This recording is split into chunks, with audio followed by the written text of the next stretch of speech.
We're live? And we're live now. Hello, Fangamers out there. Hope you guys are doing well tonight. Paragus is here. Run, I want to be the Overlord. Get excited for Para, as he is going to run this shit down about 3 hours or less. Hope less than 3 hours, of course. And without further ado, here's the man himself. And you are good to go, Para. Alright, thanks. Alright, guys. We're gonna get our marathon run going here. Actually, before you start, Para, could you right-click on Kraken in Discord and turn him down a notch? Okay. Cool. Alright, we ready? Yeah, we should be. Alright. 3, 2, 1, go. Alright, guys. I want to be the Overlord. There are two ways this game can be ran. One where you play the game as it's intended to be played, and one where you actually fight death at the beginning and kill him. You're supposed to lose to death at the beginning of the game, and that's the way we're going to play it. You'll see most of the game this way. There is another category a couple runners are doing, where you fight death and it cuts out about 70% of the game. We run into the spike there just to speed up the intro, because you have to die for the game to start. So we just run into the first spike.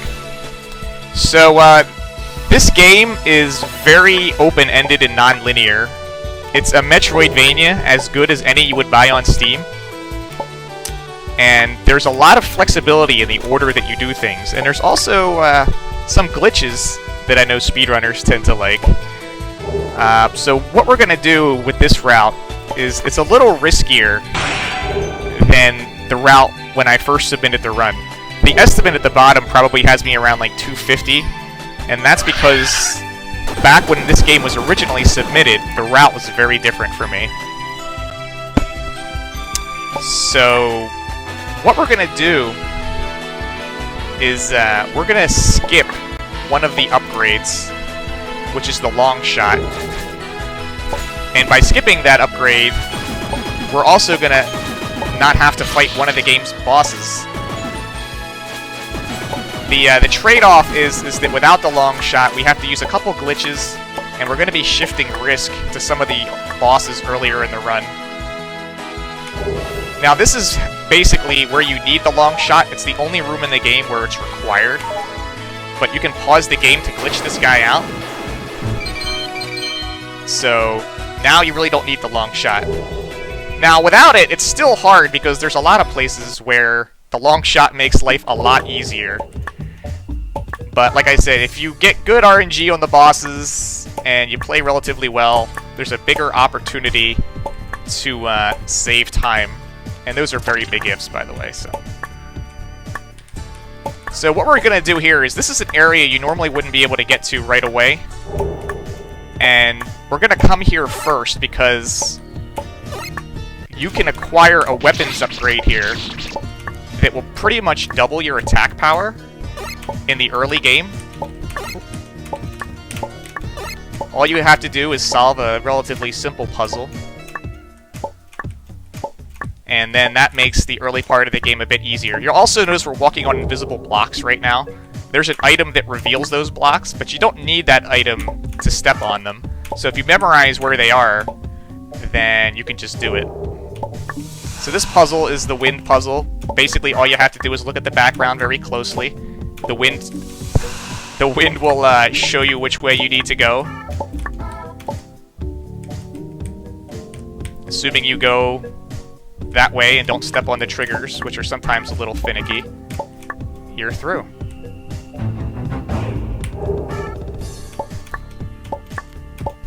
Alright. So this is the desert gun. This is going to add 10 attack power to us, which is a really big deal. It's the only gun we're going to pick up in the entire game, short of the one that's necessary to reach the final castle. You can't reach the final castle unless you have the best gun and the best ring. So this attack power boost should give us a bit of an edge for the first half of the game.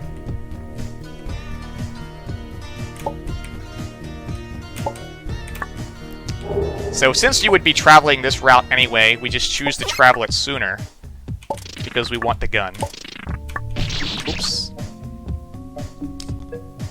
But normally in your first playthrough of this game, you wouldn't be able to get here until you had the long shot. And that would be probably quite a few bosses in on your first playthrough. Okay, so we're gonna leave this area now. We'll come back here later. And now we're gonna go back to the real beginning of the game. And we're gonna pretty much try to get the Ocarina as quickly as possible.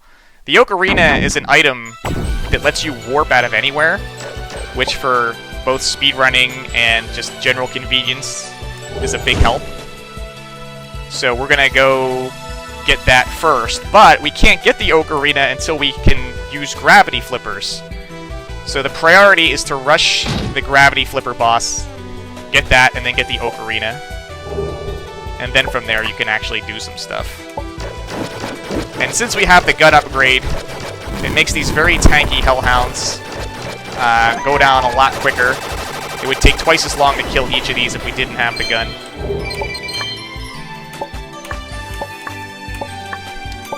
And we're going to take a little bit of a detour down here, assuming these guys don't troll me. And a secret wall over here is a necessary item to finish the game. So since we're in the neighborhood, we're just going to grab this now.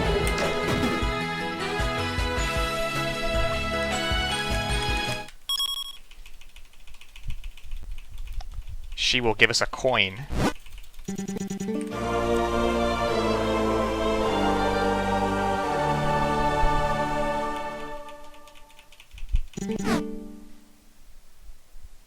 We're going to need this coin later to access one of the later areas of the game.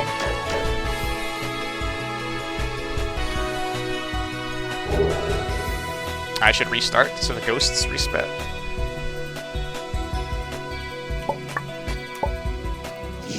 So this game has a lot of backtracking, like any Metroidvania would. So the route for this is very complicated, but also like very open to changes. But if you play the mode where you kill death quickly, the game is very different. So since we have the good gun, we should be able to just walk right through him. We can walk under these guys without shooting them.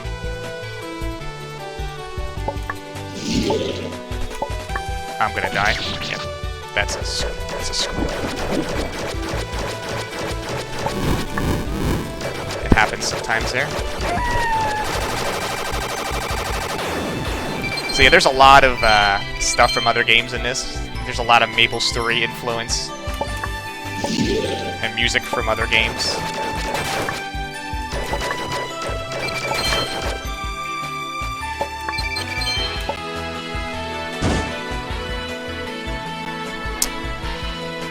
Alright. So we're almost out of here.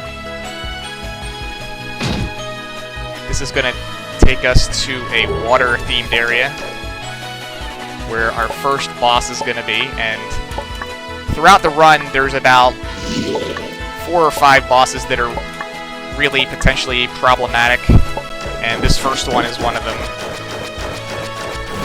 He's pretty much avoidance. You only have to hit him once at the end to kill him, but it's kind of a long fight, so if you die in the middle of the fight, it can be very time-consuming and costly. So yeah, when you kill the guy, you get souls, and the souls go down to the bottom, and you can cash them in to level up. Leveling up only increases your damage. So it's one of the cool things about this game is that the platforming isn't super hard, so if you're not like a Fangame player, you should be able to enjoy it, and you can always like grind levels if you want to like try to make the fights a little bit easier. But I mean, there is a max level, which is 40. If my calculations are right with this route, by the end of it we should be 36.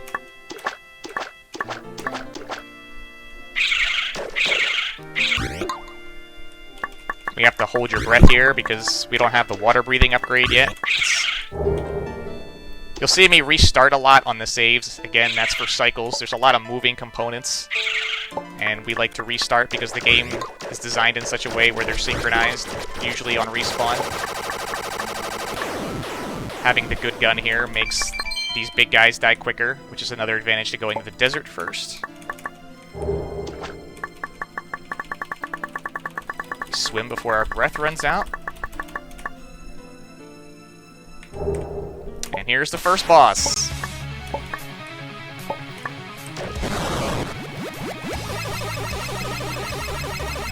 Pretty sure this is a safe spot. I was told by the game's maker.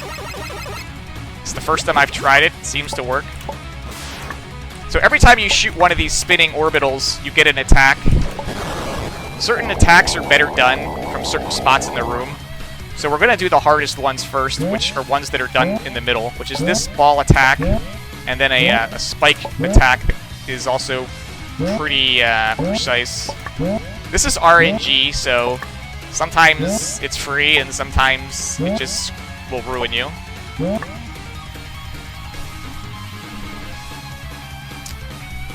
Okay.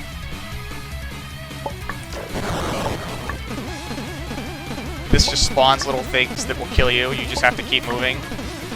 You control your movement well enough, they'll never catch you. Alright, this is the other tricky attack. Oh, I didn't hit it. Well, we'll do it next cycle.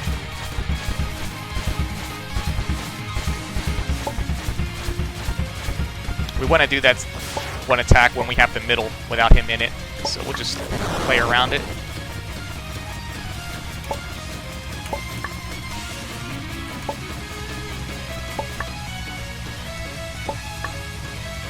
You can see how long the fight is. You can imagine it when you're running, that dying on this can be really painful. Alright, hopefully we don't die.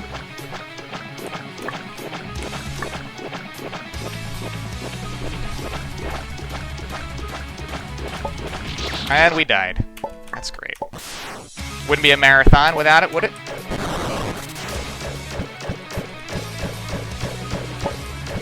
So normally, if this happened during a normal run, you'd probably be thinking about restarting, justifiably so, because the amount of time lost on something like this is fine. Luckily for me, the estimate's pretty padded, so we should be okay. I'm pretty sure on my world record I died on it too. It's a long game, so there's a lot of room for good play and bad play.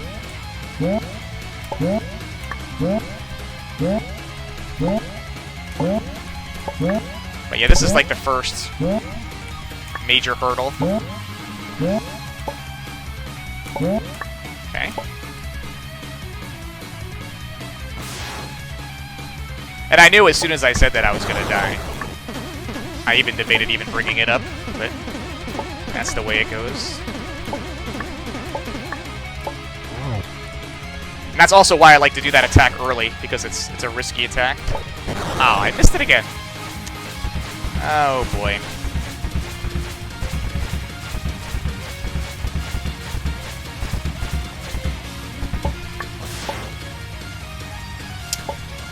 Like everybody's got their own strat for it.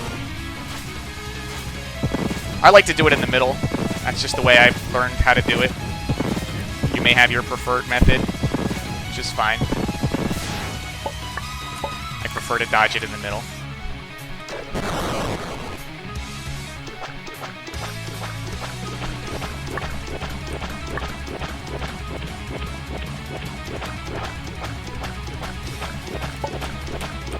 There we go. Just gotta survive the rest of them. What do we got? This thing. This can sometimes troll you. Not today, though. And now we just have the eyeball attack. Which, the new strat seems good. Oof, I don't trust it. No. And now he's gonna charge up. If you don't shoot him, you die.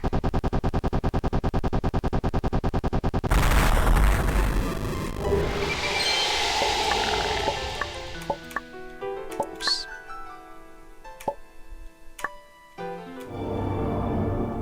Alright, now we can use the gravity flippers.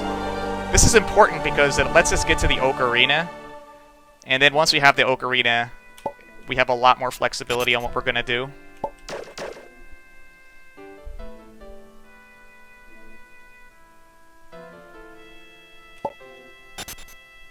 Alright, so now, since we don't have the Oak Arena, we have to walk out of here on foot.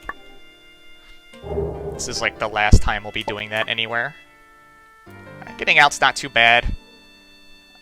You don't have to do all the platforming, because you can just take like the bottom way, which is just like you swim through the water.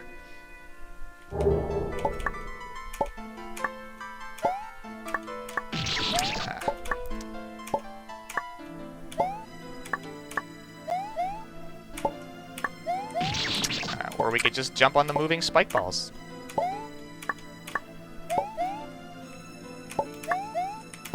Okay. Oh! That's awesome! How many of you guys have pressed R to reset a segment, but you didn't actually hit the save? This guy does all the time. Alright. I just enjoyed that save so much I wanted to do it a couple more times for practice in case I run it during a marathon.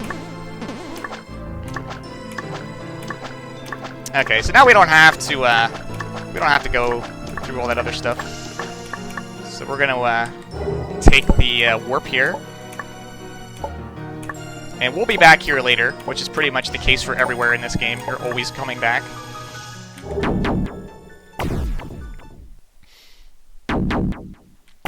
Alright, so we got some XP. We'll level up. That boosts our attack power. Now we're gonna go... we go back to the start of the game. And from the starting position of the game, we're gonna go the other direction.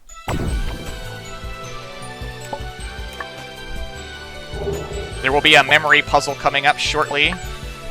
I'm an old man, so my old man memory makes me sometimes forget 6 digits in a row. It's random every time I play, so hopefully I don't embarrass myself too much and remember the 6 digits. Okay, I don't know why we didn't make that jump.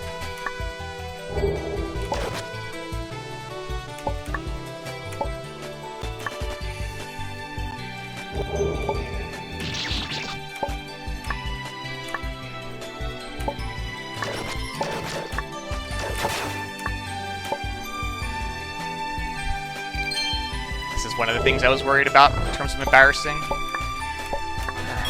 6, 2, 3, 5, 4, 1. 6, 2, 5, 4. Alright. Confirmed, not a goldfish.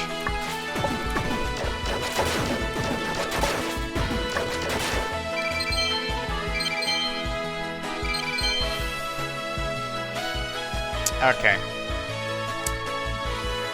So this is the forest world.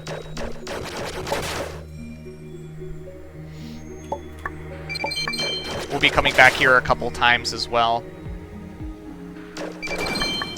The route to the end of the game goes through here. We'll be skipping a portion of it though, because there's a puzzle that you can memorize.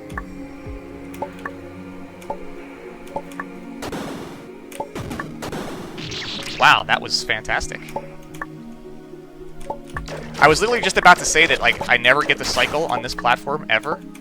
And I finally got it for once, and then I blew it. So that's great. This you have to wait for. I've tried to rush this a couple times, it just never works out. Alright, now let's actually remember to get the Oak Arena, because I've lost about 3 runs because I don't get it. Because my old route had me going to the boss first, and you go right by it. So that would be bad if that happened during a marathon.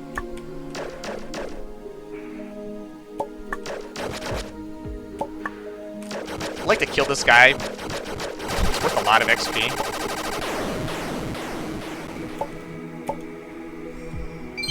You don't actually get the XP, by the way, until it reaches the bank at the bottom, which is important because we're going to be abusing that very soon. There's an XP abuse glitch that we use a lot during the run. Oh, that was dumb. So when you kill the monsters and the XP's still in the air, if you, like, don't save your game and die before it gets there, you don't keep it.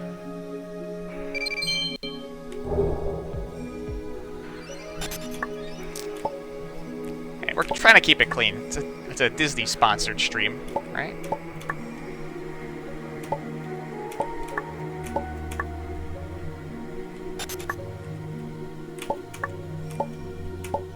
Okay.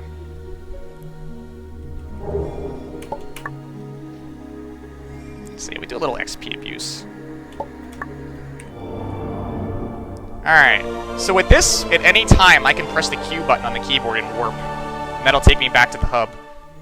So now that we have this, our first order of business is going to be acquiring a ring that doubles our experience points. We want to get it as early as possible, for obvious reasons, because it snowballs over the course of the run. But it also allows us to abuse the XP we get from monsters with a glitch.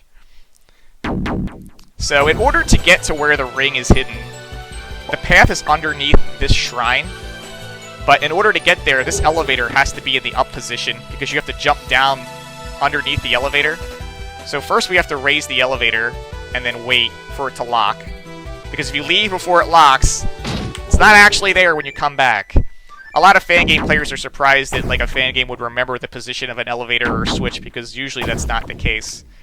But this game is apparently the exception to the rule, which is why it can take some Fangame players a while to figure this puzzle out on their first time through. Because we're programmed to think that those things are just not going to be saved. So now we're going to go back through the prison, but backwards, to get underneath the elevator. Yeah, this game is, like, among the best produced fan games ever. I feel that this game is of a quality that you could charge money for. I've paid money for worse games than this on Steam.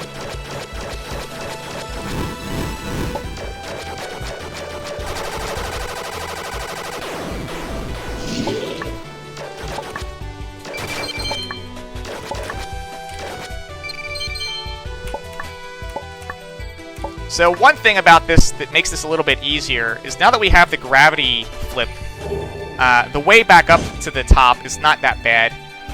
The game maker had the foresight to put in a shortcut if you have certain upgrades in various spots in the game. Because again, you can do these things in any order you want. And honestly, you could beat the game without even getting this ring, because it's a little bit off the beaten path. And even in this run, I'm getting some items that are not necessary, just because they make me feel more comfortable, and I'll explain them when I get to them. So if you're ever thinking about running this game and using this particular route, there's certainly room for optimization. I'm just not much of a diehard speedrunner. I'm kind of past my prime. But I'd like to see more people playing this game, which is one of the reasons why I submitted it to the marathon, because I feel like it deserves more attention.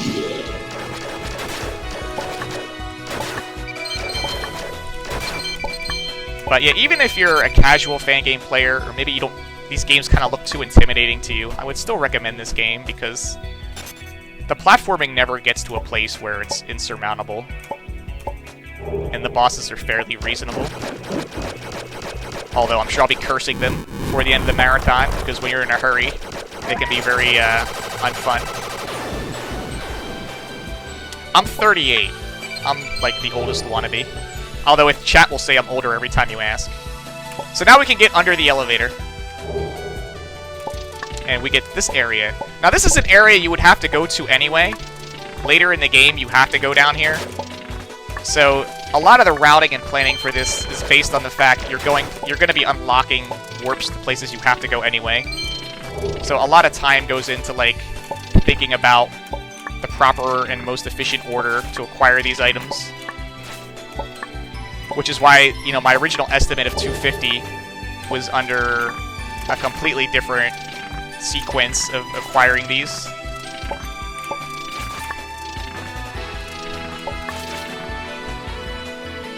Okay, so while we're here, we're gonna unlock the warp. Because we're gonna be back here later. And it's only gonna take about a minute. Oh god, I better... Yeah. It's only gonna take about a minute to get the ring. There's one little puzzle we have to solve. There are a bunch of puzzles in this game.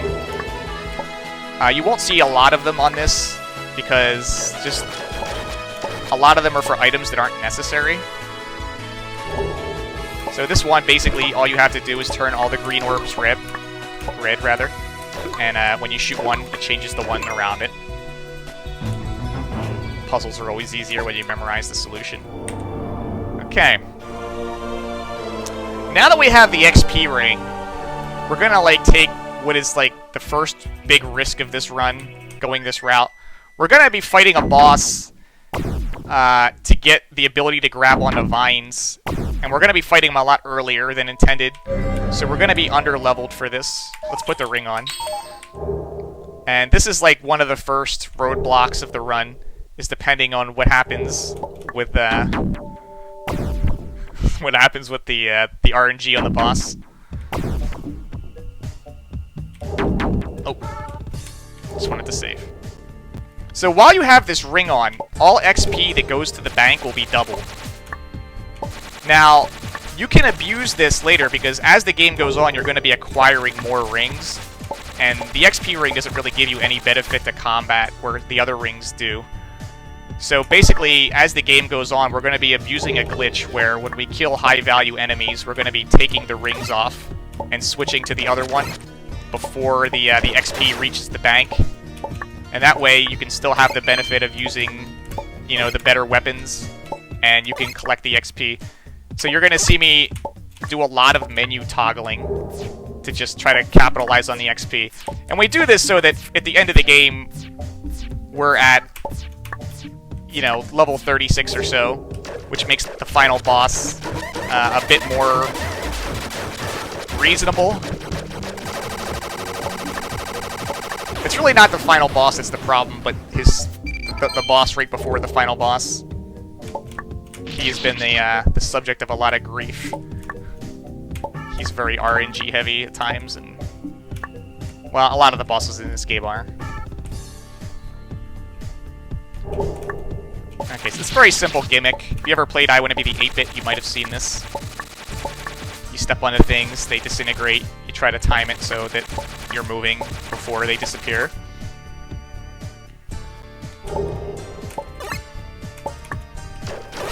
We don't really have to kill that guy.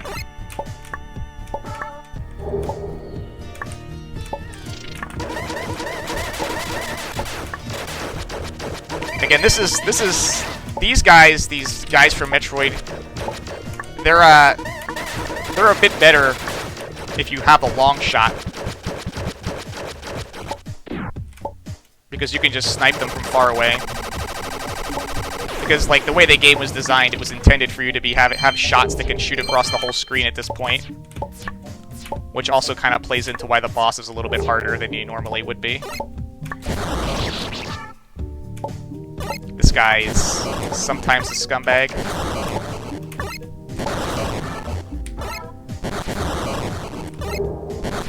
This is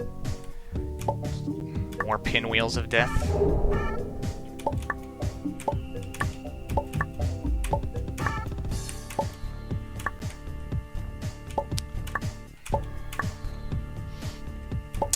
Big room full of this gimmick. Yeah, he, the maker who was in chat, Matt and Jay, this was his first fan game. He used to hang out in my channel and watch me play, I'm gonna level up real quick, because I want, like, every damage I can get. It's not the timely thing to do, but I want the 2 more points of damage. Basically, he watched me play a lot of Metroid ROM hacks, Super Metroid ROM hacks. I did that for about a month. And it kind of inspired him.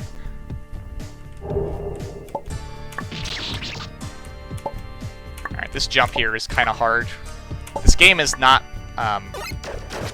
made in, like, Game Maker or Studio, like all the other fan games are.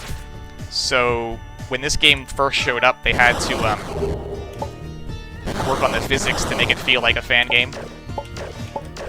And it's very close to fan game physics. It's very, very nuanced differences. Which ones did I play? I pretty much played all of them. I played Mission Rescue, which was the big one. That was like a 20 or 30 hour one. Super Metroid Mission Rescue is like 8 Super Metroids in size. That's how big it is.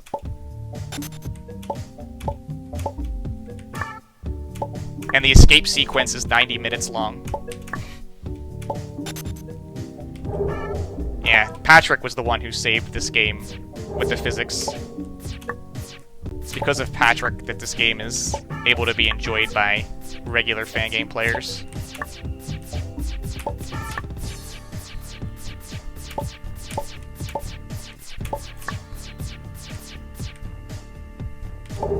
"90-minute escape sequence." Yeah, I had to save state. It was really terrible.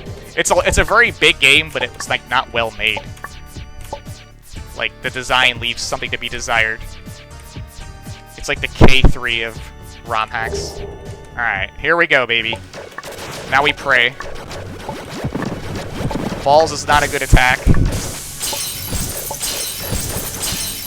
So what I usually like to do here is you have to kill both of them.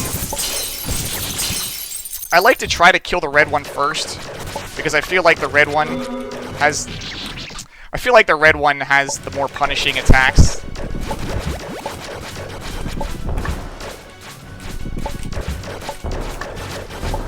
So you'll see me try to get rid of him first. Now usually you'd have the long oh, hang on. Memory games.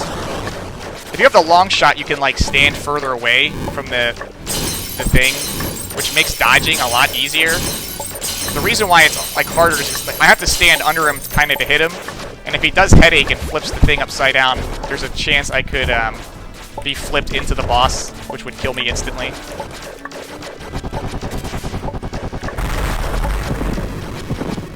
So I'm getting double XP from the bosses, which are worth a lot because I have the ring. I hate this attack.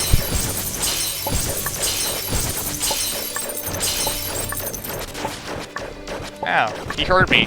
He's like, "Oh, you hate this one. Have some more heads, bro."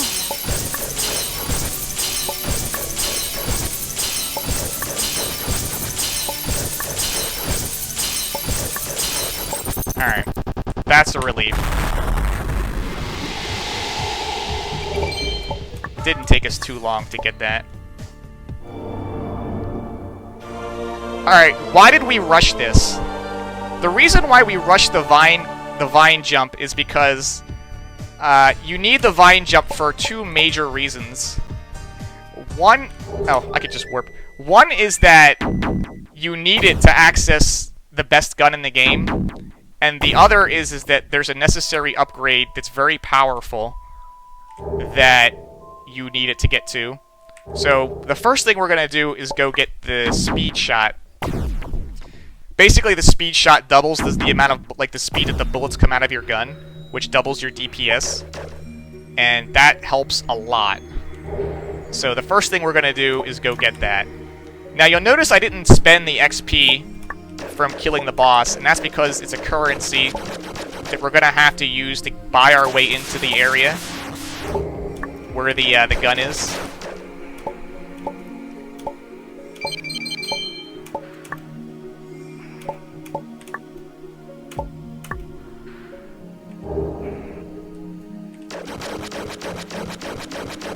Are there secrets in this game? Yes. There's a lot of secrets in this game, and there's a bunch of optional secret areas that, when all completed, unlock an optional boss. It's not really, like, an amazing reward, but it's cool. Alright, this puzzle, you have to, like, go through a whole bunch of stuff in this game to find the solution to this puzzle. But if you know what the solution is, you don't need it. So this is another, like, pretty significant skip, because the solution to this requires you to go find a book somewhere. And we don't have to find the book, because we know the answer before we start. Are there any trolls in this game? Not really, no. It's a relatively booby trap free game. So if you're the kind of person that just doesn't like booby traps, then this game should appeal to you. It's a very fair game. Minus, you know, RNG on some of the bosses at times.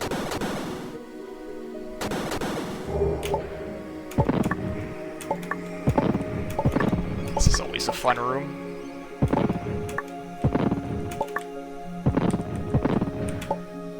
%50 chance of dying on this jump here.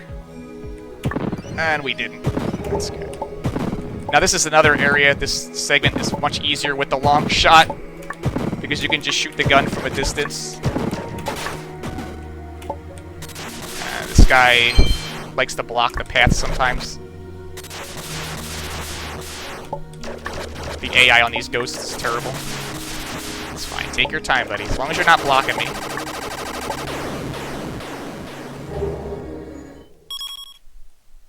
I guess that XP doesn't go in the bank. That guy was collecting the book that the game thought we had because we solved the puzzle, but we didn't. Oh, there it goes. Okay. This is the training grounds. It's a bunch of mini-games. It costs 500 souls to get in here, which is why we didn't level up. You can get a VIP ticket to make it free, but we're not going to do that because we don't need it to beat the game, and it's faster to go without it. So the mini game we want to do is to break the targets. We have to break a bunch of targets in under 17 seconds.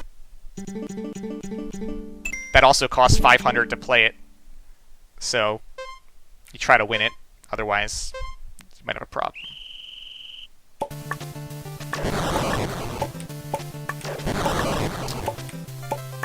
This is necessary to beat the game, by the way. The other mini games in here you don't have to do. But you do need to do this, although it's not that hard. And if you have the long shot, it's a lot easier.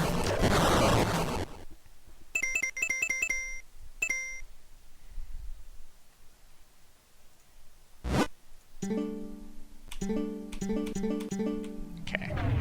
So once you have a good score, you go to Mario, and he gives you your prize.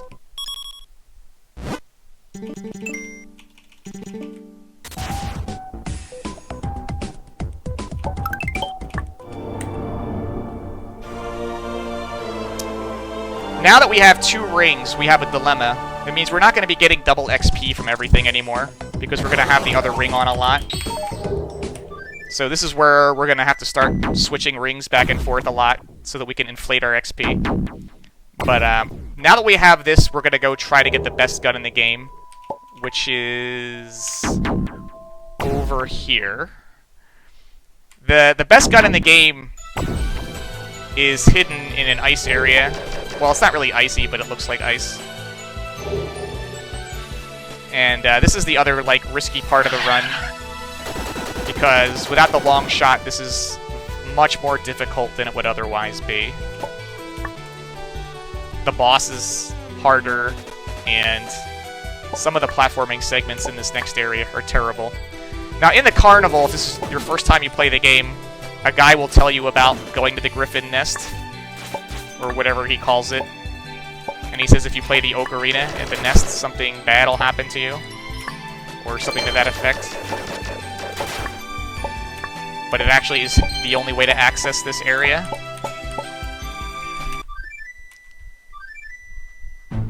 We could have come here as soon as we got the glove, but I'd rather have the speed ring first, because it makes fighting the monsters here a lot easier. And there's a lot of combat in this area.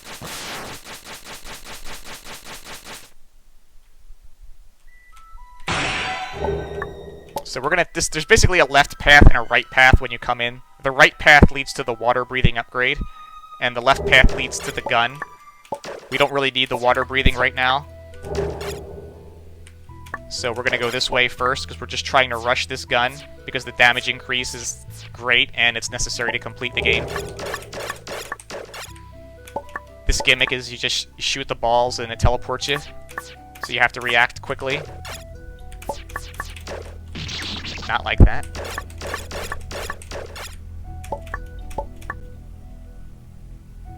Again, having long shot makes this a little bit easier because you don't have to like hang yourself out on some of these shots.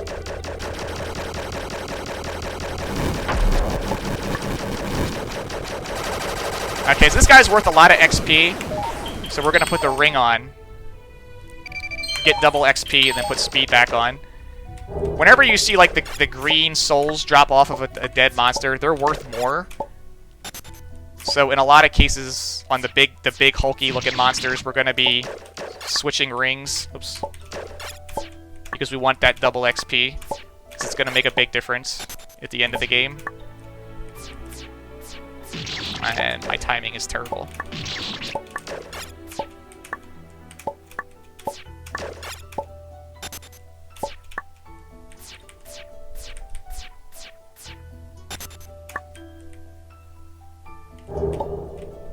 Yeah, this game was very Souls inspired.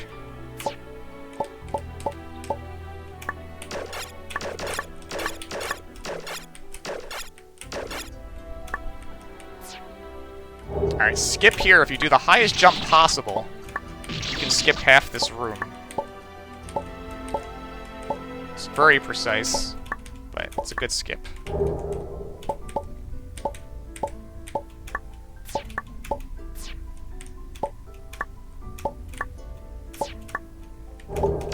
Oops.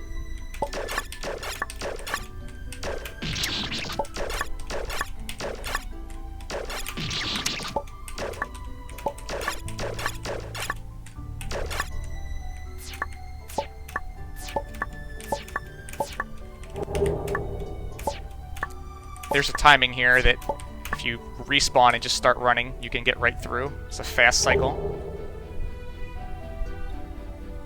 Alright, we're gonna swing over here and unlock the warp point because we have to come back to this area later in the game.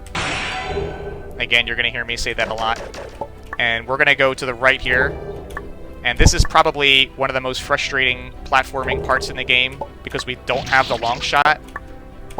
So a lot of time always gets lost here. And I usually tend to get very angry here. I'm just gonna try to keep it under control. It's not this segment, but the next segment, I believe. Yeah, this segment. You've got this really long corridor with these guys that, like, shoot at you. And sometimes they shoot at an arc, and sometimes they shoot straight. And if you have the long shot, you can actually snipe them from across the hallway. And you don't have to, like, run through all the stuff. Yeah. So this is probably one of the hardest parts about running this route without the long shot. This part in particular right here. Ah. Yeah, see, you have to get up on that guy on the top right. And it's very hard to do with the spinning things. I ran too quickly. So this is of all the platforming in the game, I think I dread this the most of everything.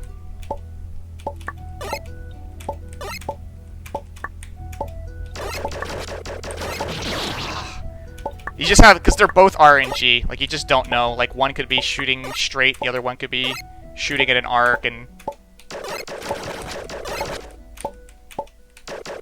you have to just kind of like adapt on the fly and try to make a judgment call about when to...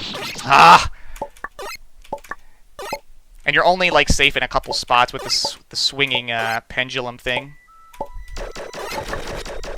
When you combine that with that dude up there, you get a lot of bad situations.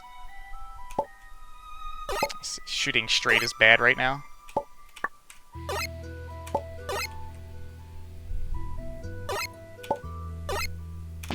Ah, see, I had to jump there.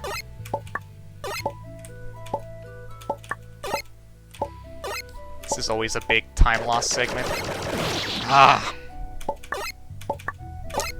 Again, if you have the long shot, this room is still a bad room, but it's not nearly as bad because I can just like snipe that dude.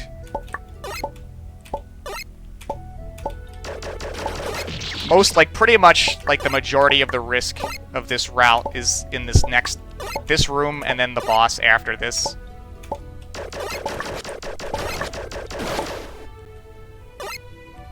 is, like, what I dread the most. Damn it.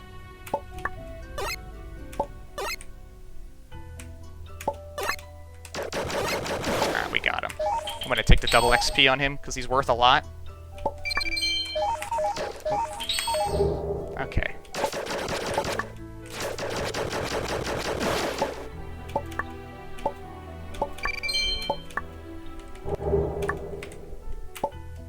We have to jump one cycle here because the thing's spinning down below. Oh, whoops. I made a mistake.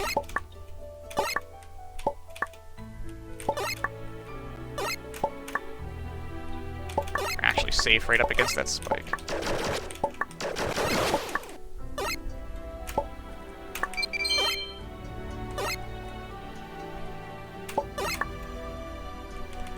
This is another potentially really frustrating segment because there's a teleporting witch, and it's pretty much impossible to get through this segment without killing her.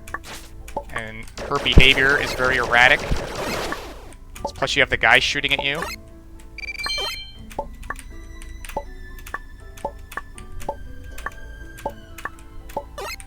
Ah, that's a shame. The fact that I was able to quick kill her was very good.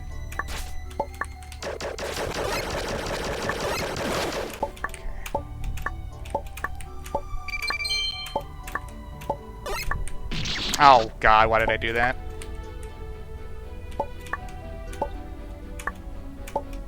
Again, this is... Been very lucky with the witch. Let's just wait. Play it safe. Oh! I was about to say, let's play it safe. You know what's not playing it safe? Jumping into the spike on the ceiling. That's the opposite of safe.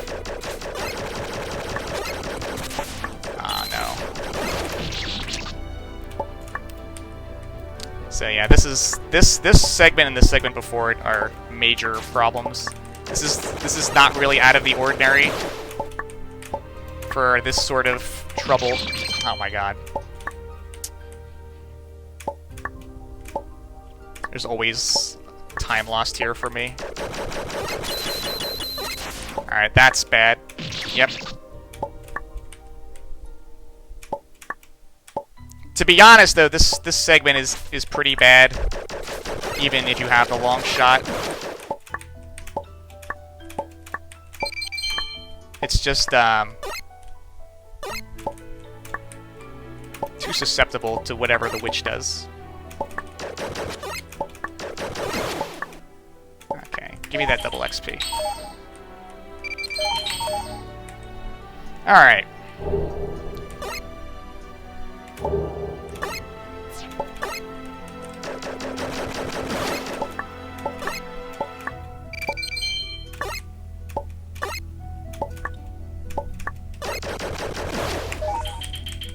Oh, fat figured it.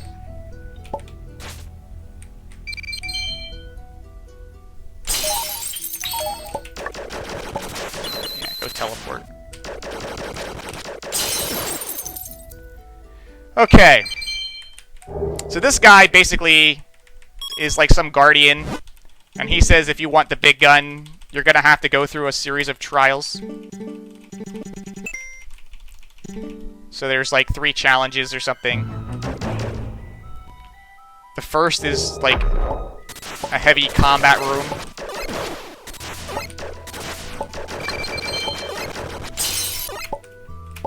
Again, this is why we get the speed shot before coming here.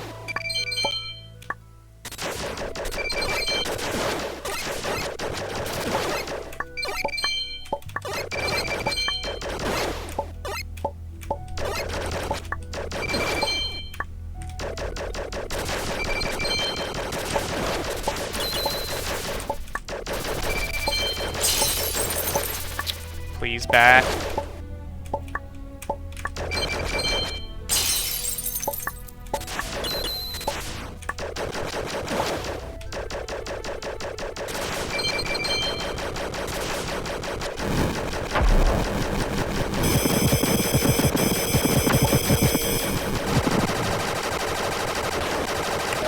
Again, we want the double XP on these because they're worth a lot.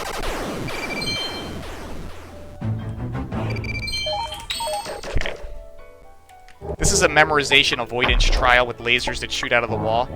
If you pause the game, though, you can glitch it so that you can't be hurt. So once the animations start, the avoidance sequence begins while you're in the pause menu, but you can't be killed while the game is paused. So you can just stand here and wait for it to do its thing, and then the door will open. This is probably my favorite glitch in the game because I hate this room with a burning passion. No matter how many times I play it, I die a lot in here.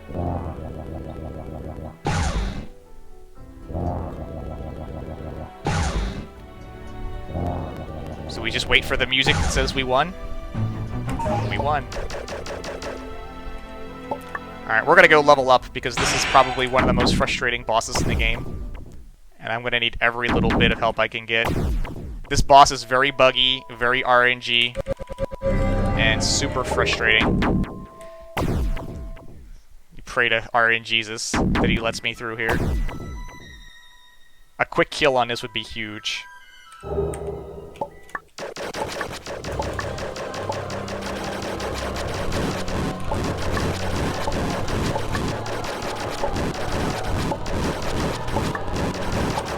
God. Yeah, there wasn't really much I could do about that. We don't want blue. You can't really damage him during blue. He sucks the platforms away. This is a good attack if you're ready for it. Very easy to dodge. Ah, he heard me. RNG on which way these things go. There's a vacuum effect there that you can't really see on stream, but it's really terrible.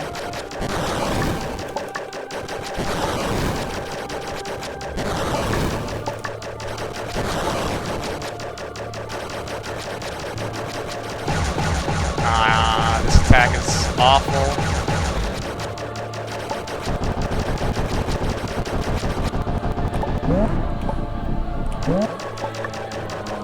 Please die.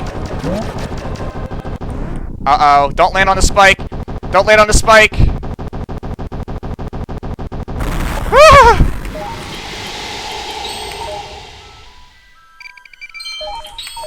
Every time I play this game, we have a draw. I thought that was the draw. You have no idea how many times I kill him and he kills me at the same time.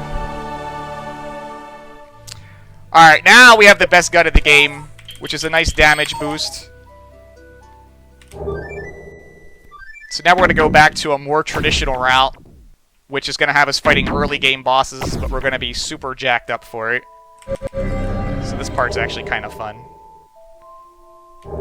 So the first thing we need to do is we need to go back to the forest and fight the worm. Because the worm has... this one? The worm has the key to get to the fire area.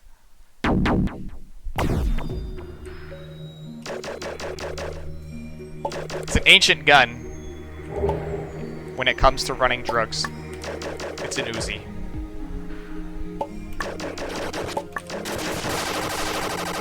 You can see the damage boost is gigantic now because we're over leveled and we have like the best gun in the game.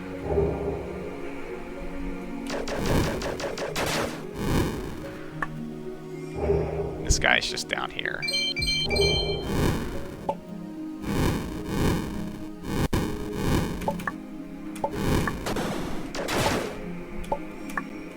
Now, normally this would be like the first or second boss in the game you fight, so we can pretty much just destroy this guy relatively quickly.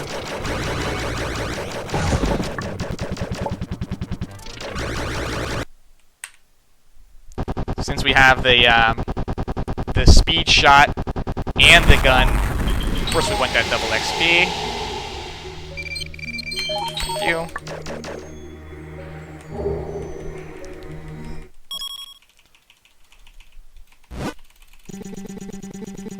Alright, so now we have the key to go to the fire area. But we're not going to go to the fire area just yet. Because we're going to go to the area where you would get the long shot. But we're not going to get the long shot.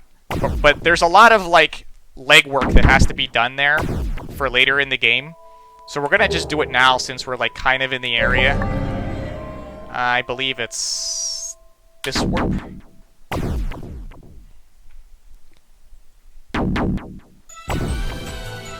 Since we didn't kill Death at the very beginning of the game, this route requires us to get tablets later in the game to open the final door to the boss's castle. So what we're gonna do now is we're gonna go to this other area. Each area has one tablet.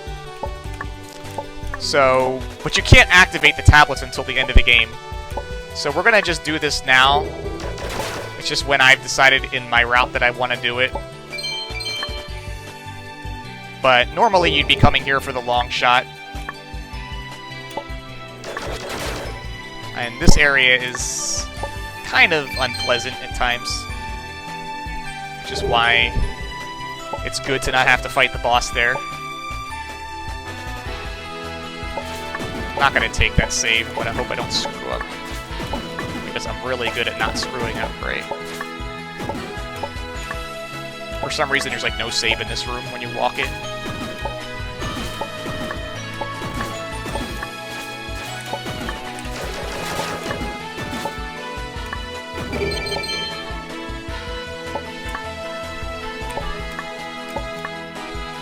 It's not a good cycle on this, but we'll take it.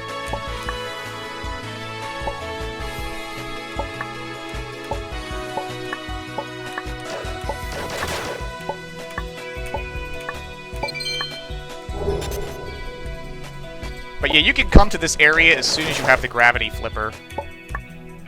So it's really like, when the game starts, there's like two paths you can pursue. One is this area, and the other is the fire area. And the order in which you do that is up to you, and each one makes the other one easier. The fire area gives you the triple shot. This one gives you the long shot. And the respective upgrades make the other one easier, especially the bosses. So if you're not going to be skipping and doing crazy speedrun routes, it's kind of like your personal preference. If you'd rather have the long shot for the fire guy, or the triple shot for the wind guy.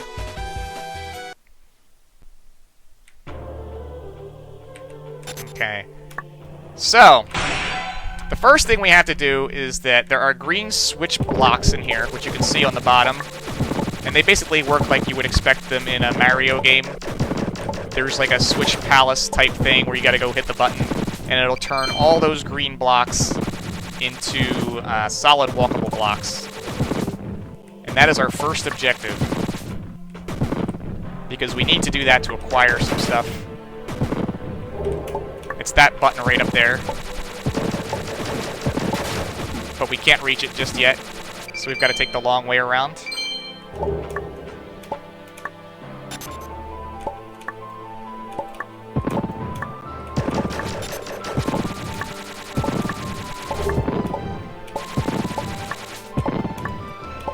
Up ahead here, there's going to be a branching path. One path will take you to the green switch. The other one will not. It takes you to, like, fan activation. Depending on which tunnel you go up here, it's very different. We'll be going up the other one after this, because we do need to turn the fans on.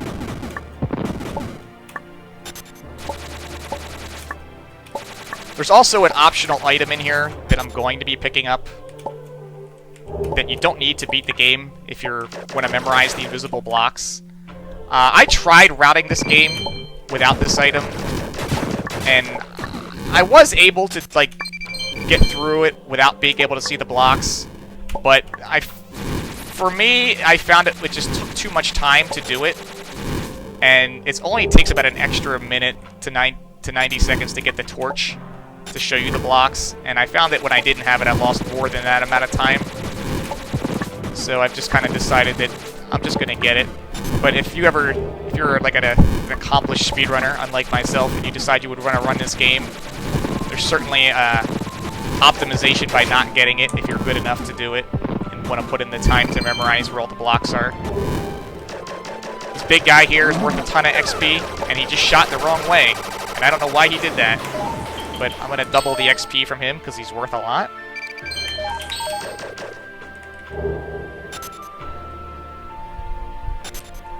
So we're going to come down here, hit the... What the hell was that? This fireball was still going. Jeez.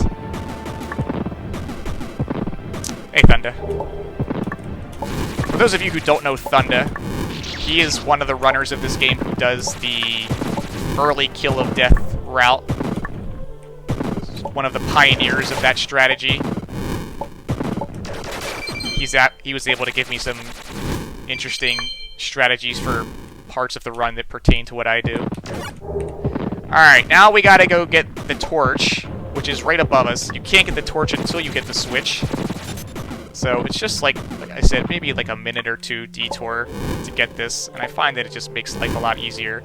It's not so important in the desert, because I find that the desert, it's very easy to see where the blocks are, because it's kind of obvious.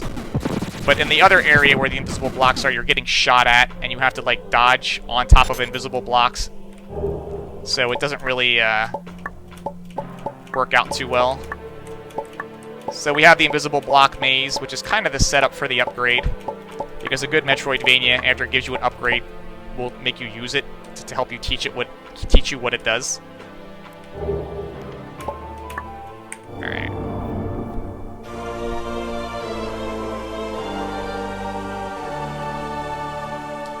So now we got the torch. We're not done here. In order to reach the tablet later in the game, we have to turn the fans on in this area.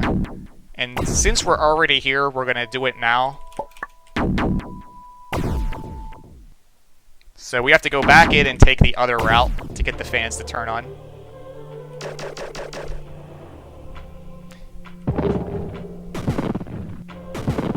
And you can see how having the blocks on makes life a little bit easier. A lot of these segments would be a little bit harder without it.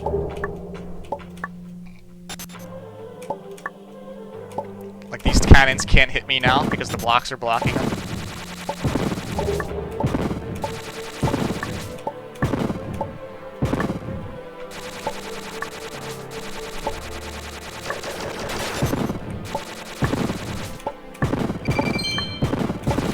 Alright. And it also makes this easier.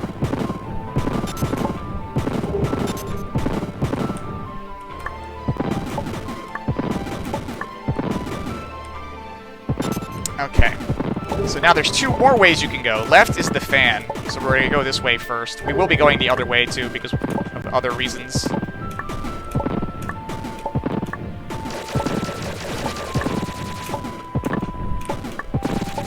In order to get the fan, you have to solve a puzzle. If you just take your time and read it and think about it, it's not that hard to figure out. It references these shapes, and you have to hit them in the correct order.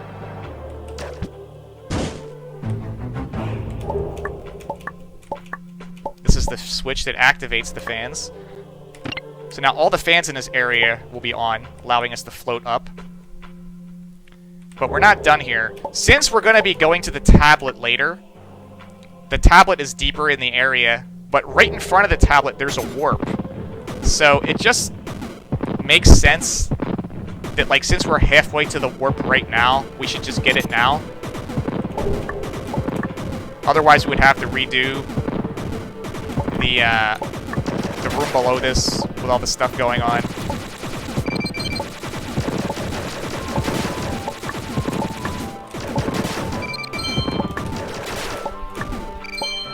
There's a big guy down here.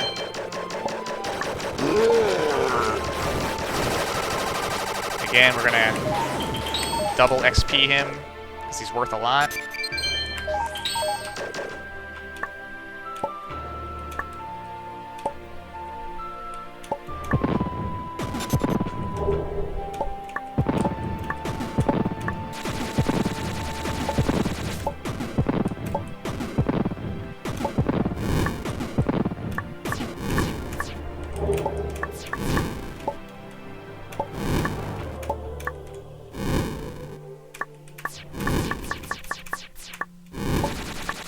And that warp is right here. Now you'll notice that there's green blocks blocking the path to the right, and that's the way to the tablet. So before we leave this place, we're going to have to turn the green switch back off again. Otherwise, when we come back later, we're not going to be able to get to the tablet. And like I said, we're here now, so it just pays to do it now. Turning the switch off is much easier than turning it on, though, because he gives you a back door to do it.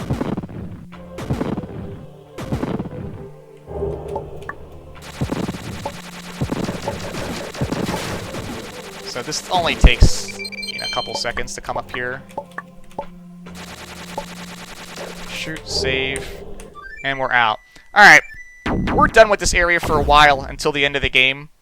So now we're going to make our way to the fire area. And the entrance to the fire area is through the water area. So we're going to go back to the water area. I'll grab a level. Why not? And we're going to climb to the top of this place, because that is where the locked door is, that we have to use the key that we got from the worm in the library. I probably should restart this segment for timing purposes. There's a lot of moving stuff in here. I like to wait on this one a little bit. Jump Froggy.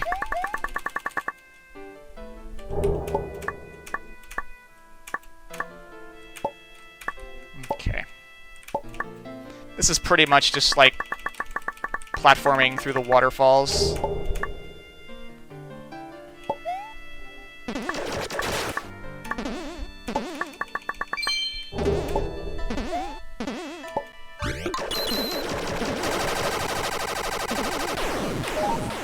I'll take double on him. He's worth a good bit.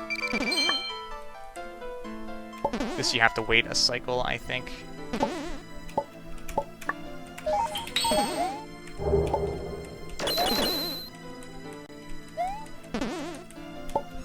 Okay. Oh, I did it again. Sometimes those jumpers bug out, so I like to restart it. I've had weird things happen here, where the jumpers have appeared like at the top of the room. Oh. This water does refresh your double jump though, so it's not very difficult platforming-wise. I know water can be intimidating to new Fangame players or non-Fangame players. Alright, if you wait a second before you drop, the guy's always out of the way. Okay. And here is the door.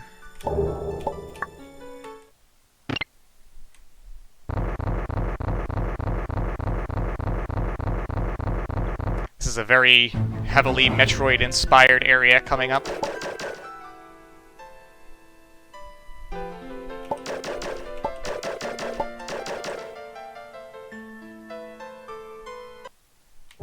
Okay. So we're gonna just beeline for the boss in here.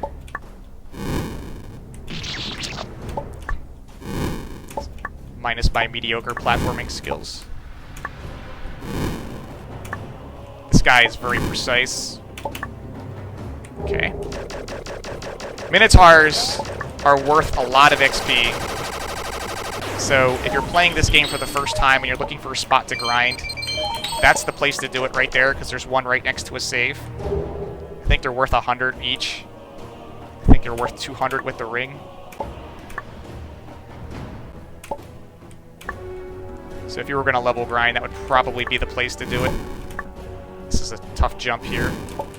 Oh, actually, the cycle's weird.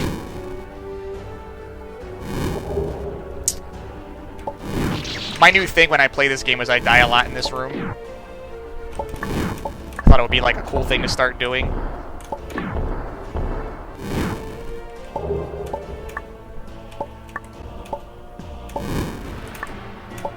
Oops, let's not head bonk onto the spike. These guys, for some reason, are worth a good amount of XP, so I like to put the ring on for that.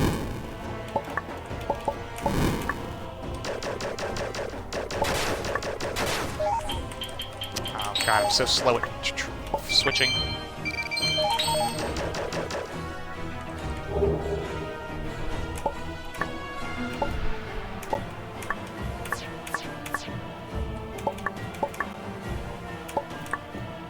Again, there's nothing in this game that's really should be so intimidating that you should be scared to play it.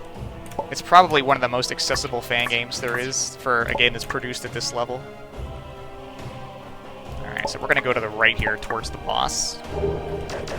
This boss has a triple shot upgrade, which in itself isn't really particularly useful, but it is required to open a door, which is why we need it. Please die. Thank you. I'll take double XP on that.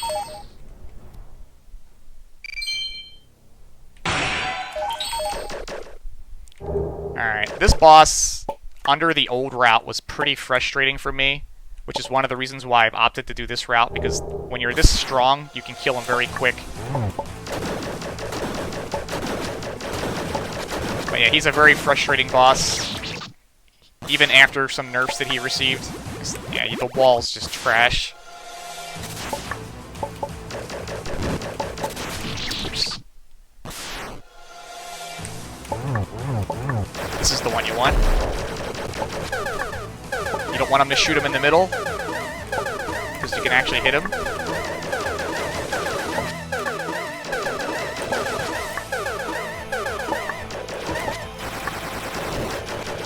And that's it. Much easier when you're over-leveled with the best gun in the game. So we take a big risk early in the game so that this guy's easier. So while the other bosses are harder, it makes him easier. It's kind of the trade-off. And here's the triple shot. Okay, now that we have the triple shot, we can solve this fire area's big puzzle. Hidden in this area, there are 2 locks that have to be opened. Once the locks are opened, you can go to the next area. The problem is that opening the locks requires special guns, which now we have. One lock requires the speed gun, and the other lock requires the triple shot. So what we're going to do now is we're going to backtrack just a little bit. Not much.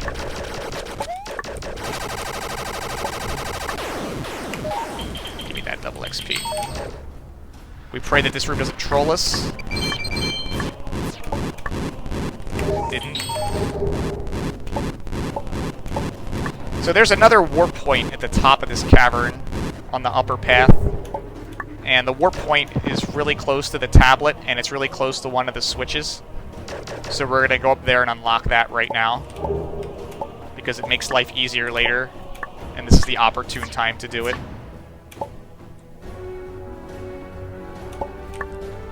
As you can see, there's like a lot of planning that goes into a game like this when you're going to run it in terms of routing it.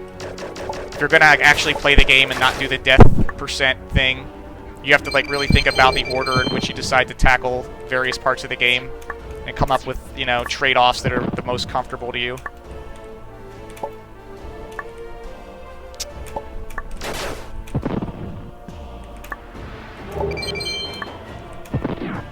This you can just hold left. Okay. So, the warp is here. We're going to unlock this. And now we're going to go open the locks. The first of the 2 locks is above us.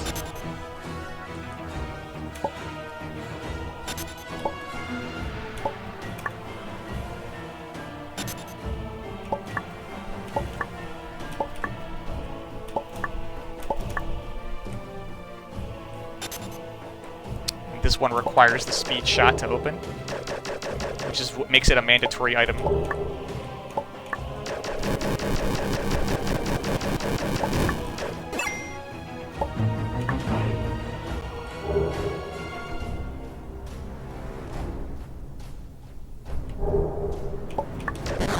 Okay. Now there's another lock that's all the way down at the bottom of the cavern, and that requires the triple shot. So we're going to go back to the point we were just at. And the way the area is designed, there's a big tube that goes from the top of the zone to the bottom in a couple places. So we can use this tube to get to the next lock very quickly. Since there's not a warp when you first enter the zone, this is actually the closest one to the front door by way of the map. Which this game has a map system. I haven't showed it yet, because I have it all memorized, but... Kill a Minotaur just because it's free XP. I like to wait because if you transition on the screen, it takes the souls longer to reach the bottom because they have to travel to the bottom left corner, and if the screen transitions, then the bottom left corner is further away. This is not really that difficult. Alright, we're gonna put the triple shot on. Well, sure, if you wanna... It's a completely different route. It's a different category altogether because it changes the game so dramatically. There we go.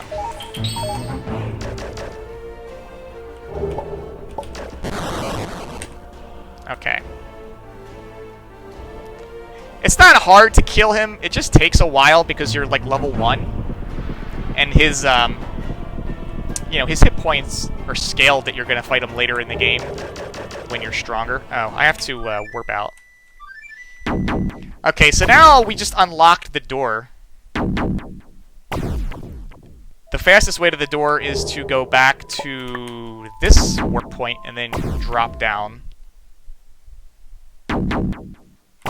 There's no save on the way, though, so we're going to have to backtrack over here to grab the save.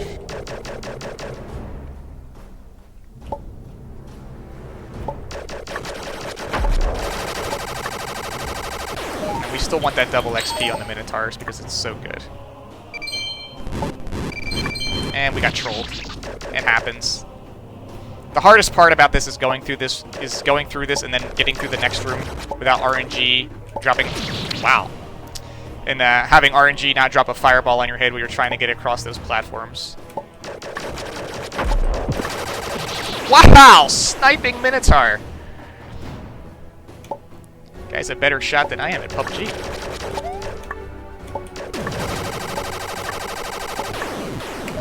Give me that XP, buddy.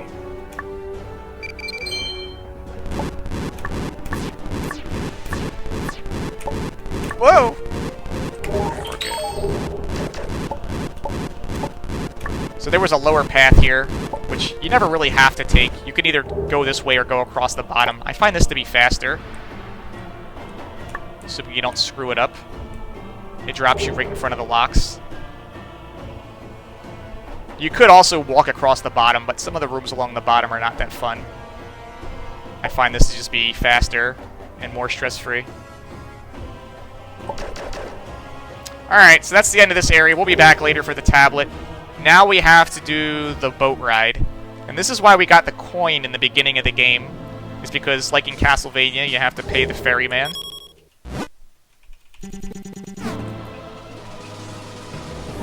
Because we have the coin he'll take us. This is an auto-scrolling segment, but it has a lot of saves. So it never really gets really annoying. I did that last time and I don't know why I do that.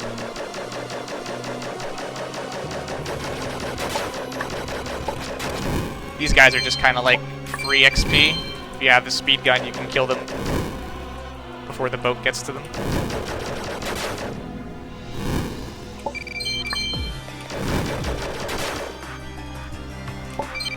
And we're gonna reset to move the ferryman up quicker when we get to the saves, instead of waiting for him to travel.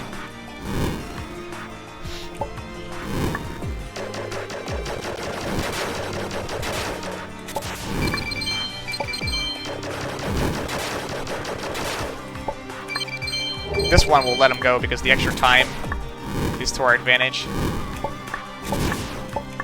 Having a couple extra seconds here.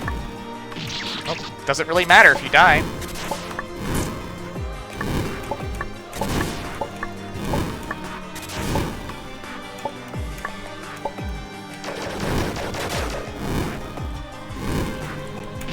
That was terrible.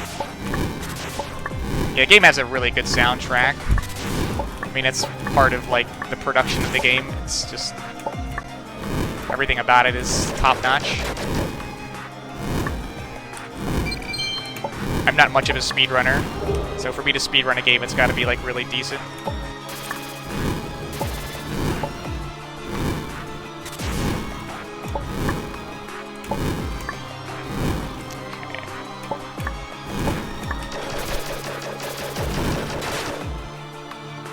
part's a little tricky because these guys spawn. You gotta do some low jumps, which we did, so that's good. And this is the most frustrating segment.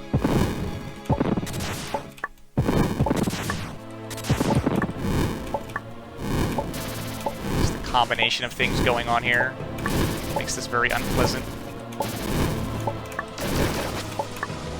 And that is the first time I've never died on it.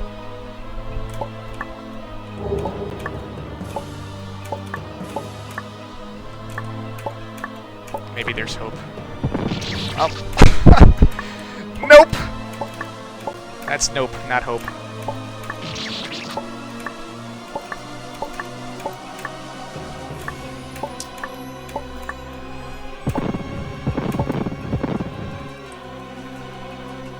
Oh! It helps if you actually trigger the boatman!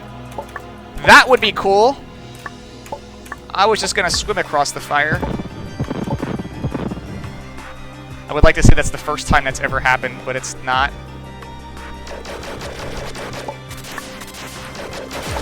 Ah, I hate this jump. Okay. Alright, we're gonna put on the XP ring because we don't need to shoot for this next part and monsters will be dying. This is the infamous Kraken. You can't kill it. You just have to kind of survive. It's basically avoidance. There's a bit of RNG on this. That was... I could have dodged that. I just slipped. Yeah, there's a bit of RNG on this. It's not really hard until the second half.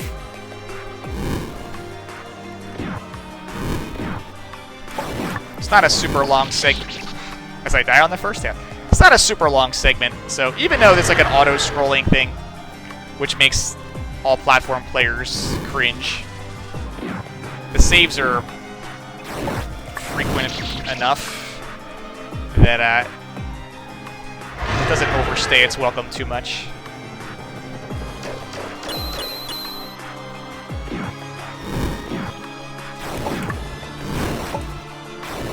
Okay. There's one hard dodge here coming up. And we screwed it up.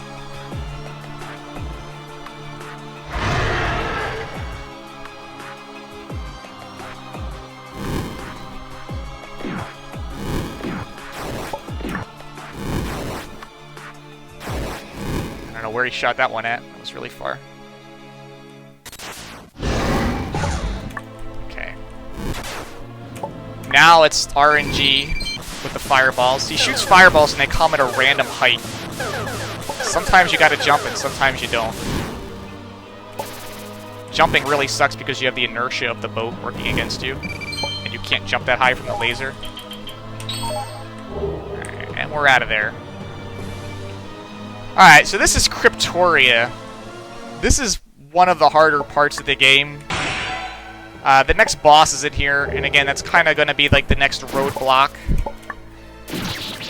It's one of the bosses that I get worried about because it's a long fight, and the end of the fight is very difficult. But you have to do like a lot to get to it first, so... Why is he doing that?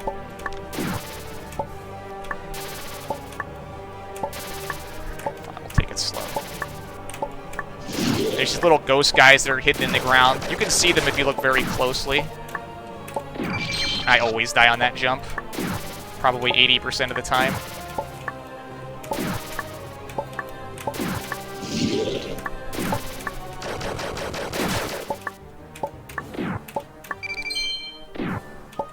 It's just a weird jump with the square spikes. It's the hitbox.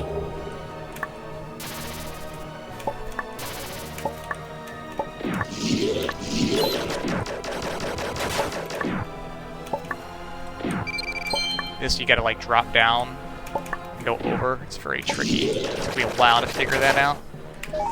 These guys are worth a lot of XP. So I made like double XP on them occasionally.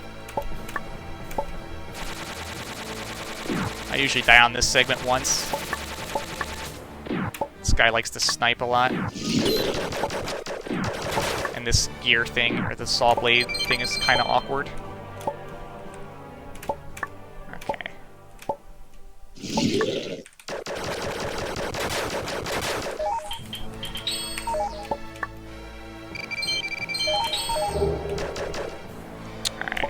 point. We'll be here a bunch of times. Alright, so the boss is straight down, but the problem is that in order to fight the boss, you have to deactivate a barrier. The barrier can only be deactivated by hitting the switch on both paths. So you have to do both of these, the left side and the right side, in order to get to the boss. Oh, I just really screwed that up. I always die on this segment too. I don't know why, there's like no RNG, it's the same jumps every single time. And I always die on the same thing every single time.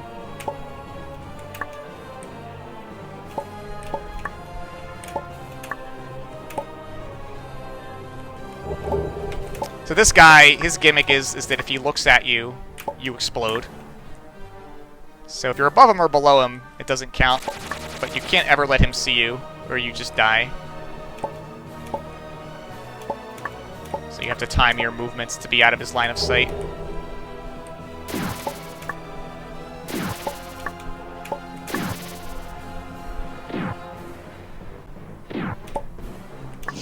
I'll kill this guy, why not? Again, it's not necessary, but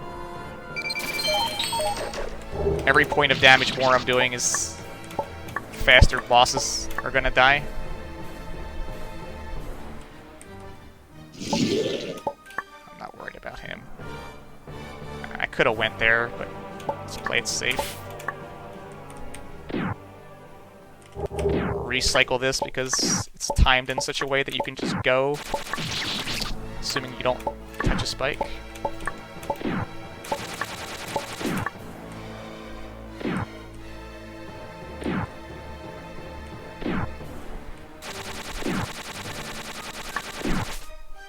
Alright, now this puzzle's hard without the long shot, so this could take a couple attempts. With the long shot, this is trivial, but without it, you have to like really hang out to reach the orbs quick enough because they turn off once you shoot them. Alright, we got it. That's kind of tricky.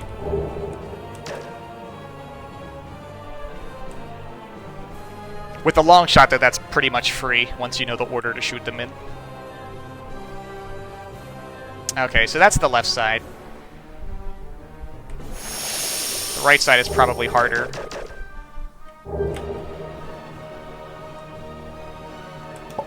Obviously, if they touch you, you die. You just have to look at where they're not and then go wait.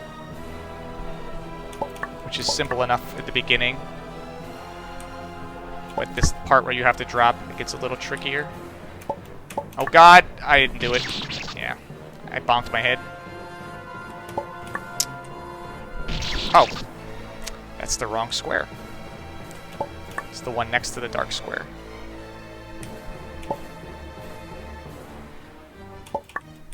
Oh, and I always slip once because I'm trying to rush it.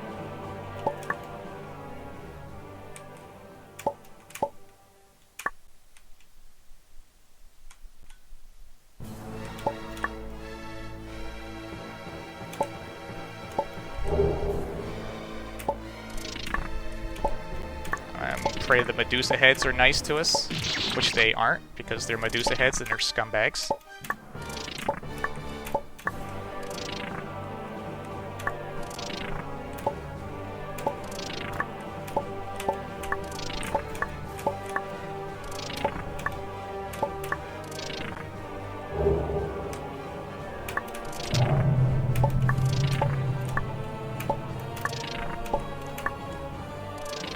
So these guys are over there, so you have to like trigger him before you go over, because he walks to the left before he does anything.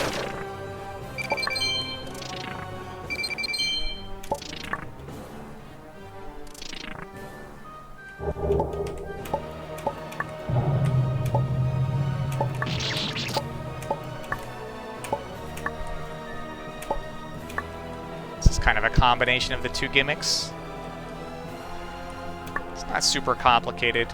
You just sit there and think about it for a minute, and you don't get greedy.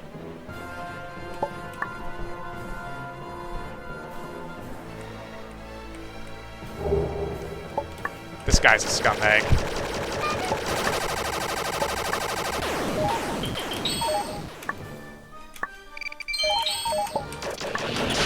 Having the long shot here makes this a lot easier. A lot easier. you pretty much have to kill that guy. And, like, when you don't have the long shot, it's really hard to reach him.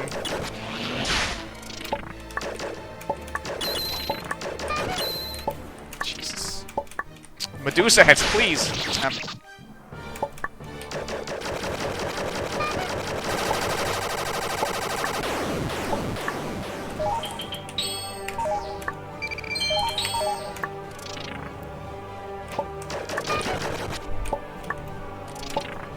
I don't know what these Medusa heads are doing.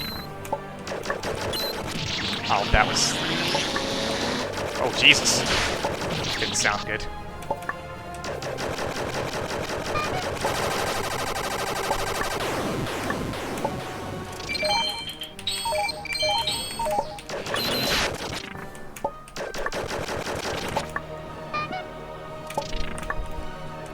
Ah! Ah!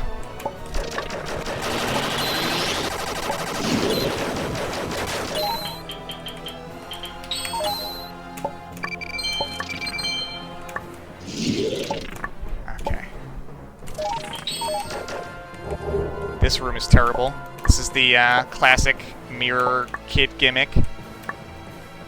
If he touches the spike on either screen, you die, kind of like in Diverse. There's a couple really hard jumps in this room. First try is nice, though. And that sums up this path.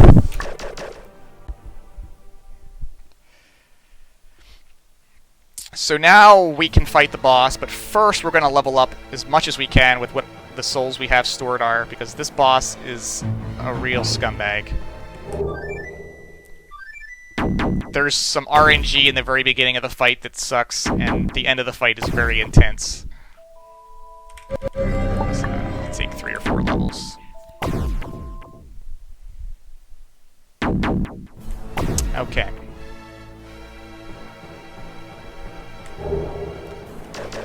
Once again, we pray.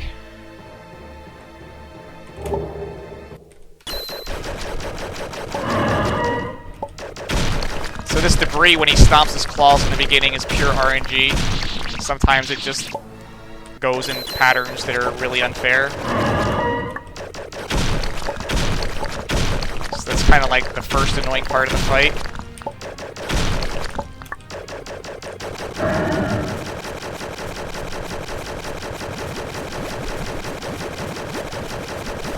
You have to blow off each of his claws to get to the second phase of the fight.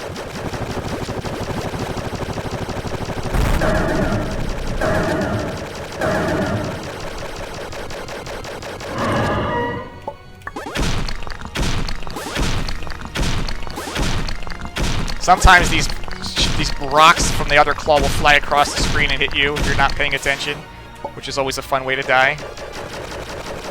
This part's kind of RNG in a bad way.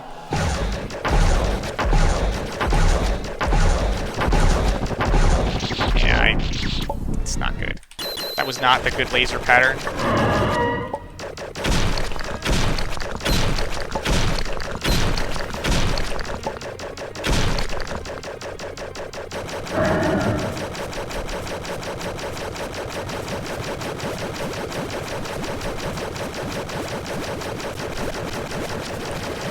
God.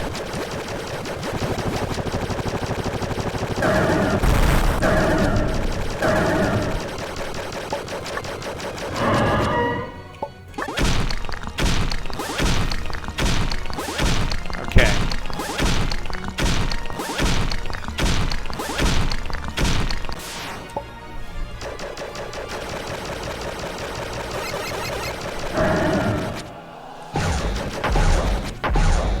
Killing the claw too fast can sometimes bug the boss, so I deliberately wait.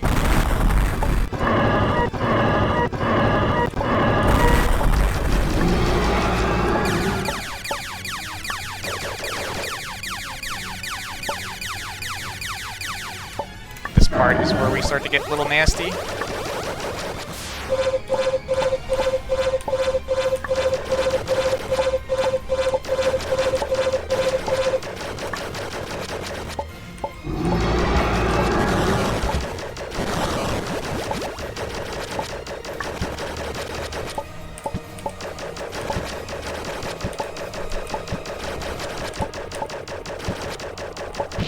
I knew it. I knew it! I knew it. Come on, it wouldn't be a power run without a choke at 1 hit point.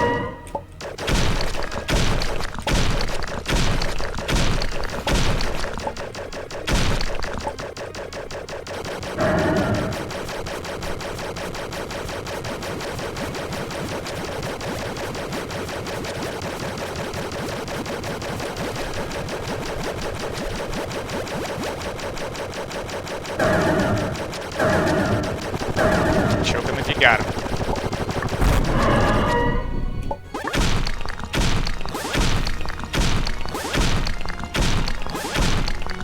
I knew I was screwed because I used my double jump too early on the vine. That's...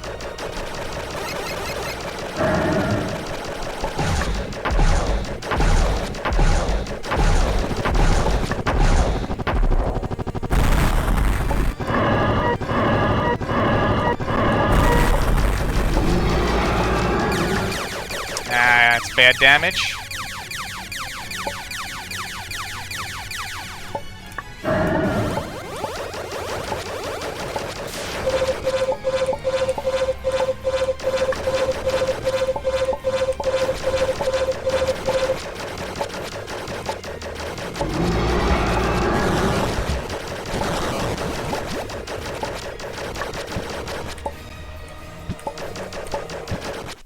There we go.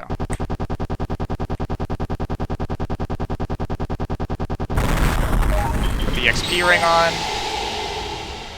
Yeah, give it to me. Alright. Alright.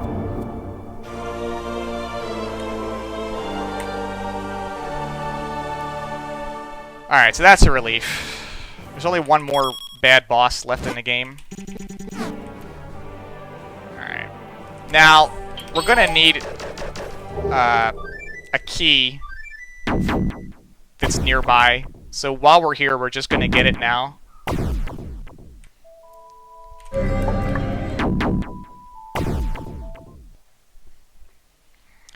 Basically, at this point in the game, we have to open the final path to the Overlord's castle, which requires us to find 8 tablets in the 8 different worlds. But one of the tablets is hidden behind a locked door, which requires a key, and the key's this way, so we're just going to get it now. This is the room with the invisible blocks. These blocks are invisible if you don't have the torch. I tried to learn this room without the torch, but this part here, where this guy's shooting at you, is kind of difficult. And I always end up dying, and since the background scrolls there, it's very hard to, like, use it as a reference point for, like, where the blocks are. So I just always, that's why I get the torch, is because that room is just, I lose more time in there than it's worth. But again, if you ever decide to speedrun this game, there's certainly room for optimization there. By the way, this ring I got, in case you couldn't tell, is all of the rings put together, except the XP ring. I always do that.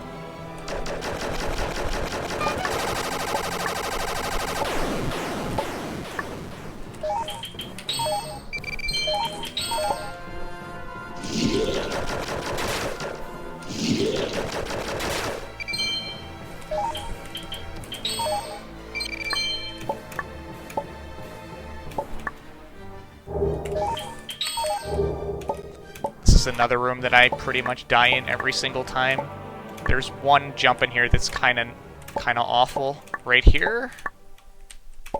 Okay, we did it. Why would you... I, like, wanted to jump into that, I think. I kind of just hung out there right over him to see if he would hit me. This guy, we try to jump over him. We hope he does the saxophone, because we can just go over his head. You need this warp for later. So at this point, there's a key below and a tablet above, but we can't get the tablet yet because we haven't learned the song to activate them. So we're going to come down here and do this wonderful room. I find it best to kill that guy on the right first. Once he's dead, you kind of have a safe haven. Since the other guy will only...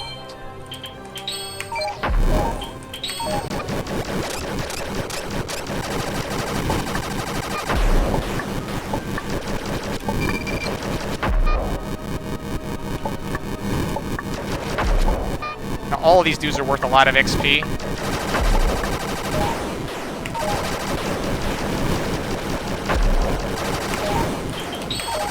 So we're gonna put the XP ring on to get all their XP doubled. Sounds like the fire's bugged out. I might die. Oh god. It happens sometimes. It's the long shot and the speed ring rolled into one. Okay. So now that we have this, we're going to get the other upgrade that we need, which is the water breathing upgrade. So we're going to wrap around the back of the hub to go back to the ice area from early on. We want to go to the entrance. Yeah, the entrance.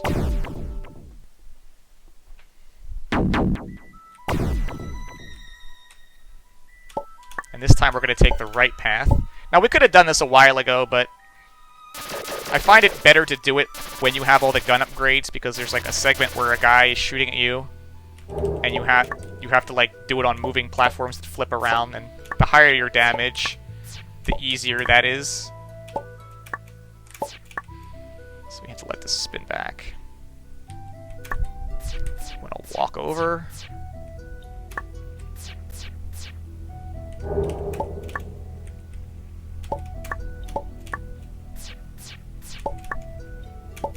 And that jump always gets me. Those two rings don't line up in a way that makes it easy to do the jump.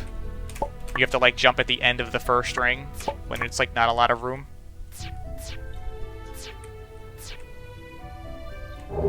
Here's a big boy.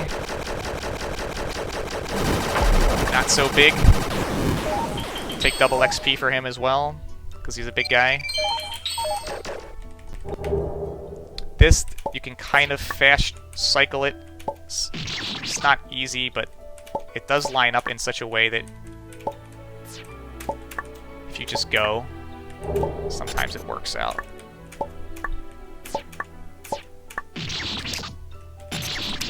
This is a free segment. That's why I'm dying on it.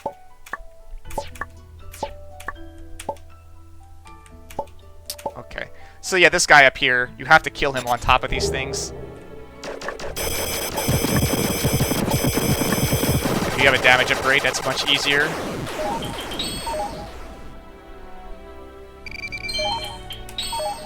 This is the puzzle that I mess up every time I play, at least once, but it's okay. So basically you have to shoot the laser beam and it bounces around. So you have to like adjust the mirrors to bounce the shots around. Kind of like in I Want to Find My Destiny. It's kind of the same puzzle.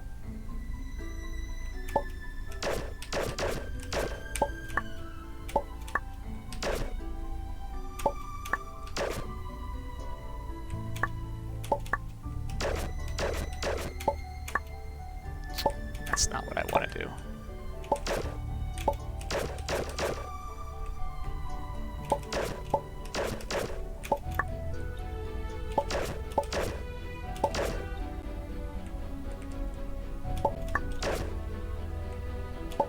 Now, the really crappy part about this room is that the mirrors kill you if you touch them.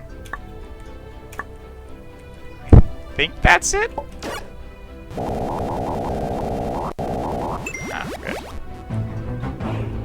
I don't have that memorized, I just kind of like do it live every time. Okay, so with this we can breathe underwater, and the only purpose of breathing underwater is to reach the tablet in the water area. So at this point we have all the necessary upgrades. Now, in order to start activating the tablets, we have to learn a song from the old man. The old man lives in the hub, just over here.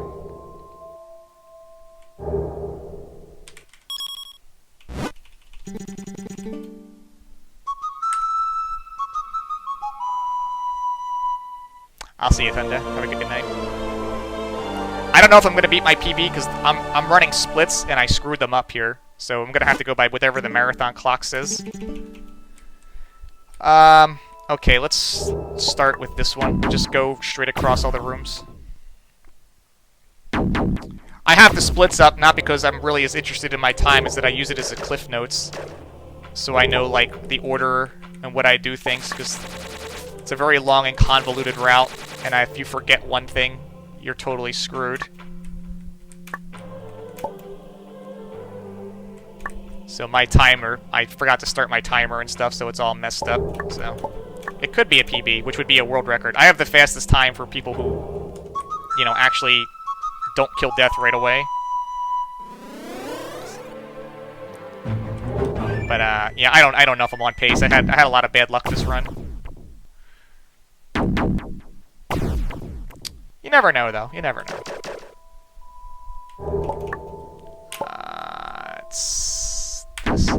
A lot of it depends on the second to last boss and how I play in the castle, which is really hard. Alright, so we have to go through this area again. This is the way to the tablet in this area. There was a door that was locked when we came through here earlier. The key that we just got from the crypt area opens this door. There's also a super jackpot of XP in here, and it's in a hidden room. We're gonna get that while we're here. It's not necessary to beat the game, but it gives so much XP that it gives you a lot of more breathing room on the final boss to have the extra damage. So I do some things that are not necessary, just because they make me feel better.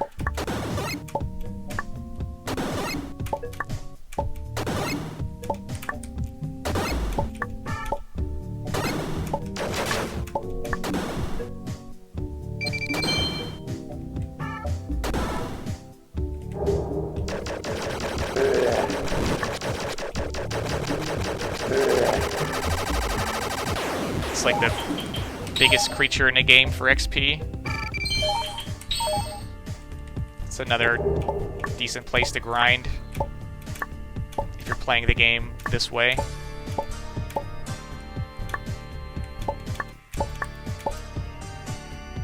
Ooh, that was close.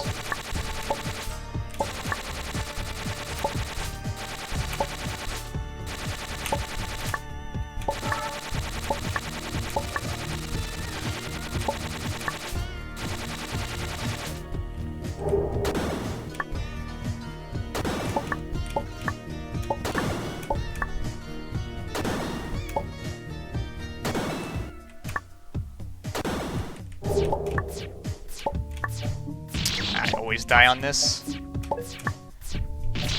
Timing on this is not fun. Let's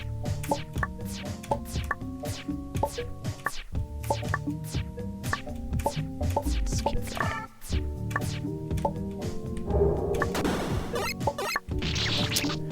Whenever I rush this without restarting, I always die. Not because of the restart, though.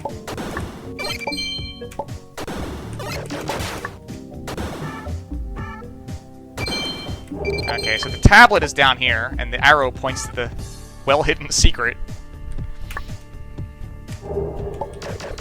So we come in here, activate the tablet, and now we're going to go back and go up through the secret hole in the ceiling.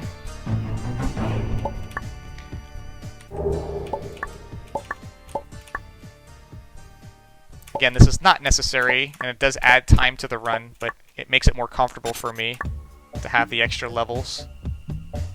This is probably worth about 2 or 3 levels if you do this. Scumbag Matt.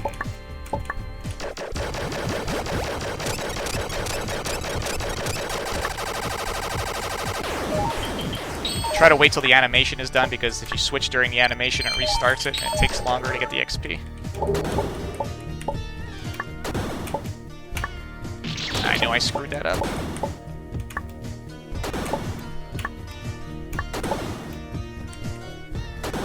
So this guy just throws XP at you for rescuing him, but if you put the ring on, it's twice as much.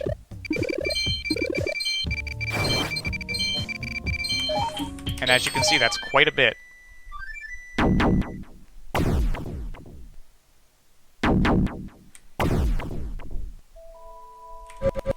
See all those levels? Alright, this one is down here.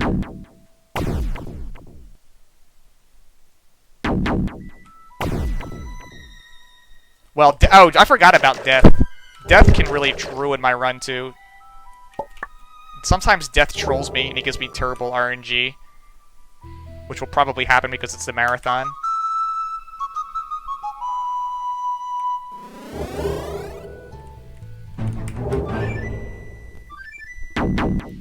So, like, a lot of the groundwork that we laid earlier in the game, unlocking stuff, is paying off now, because now we actually have to, like, play these areas.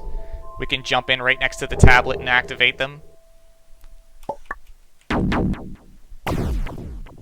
This may not be the most efficient way to activate the tablets.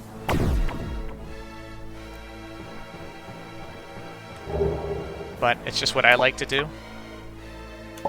So there is actually one room up here I have to do to get to the tablet. I gotta go through like this Medusa thing. This one, if you look at it while its eyes are down, you die.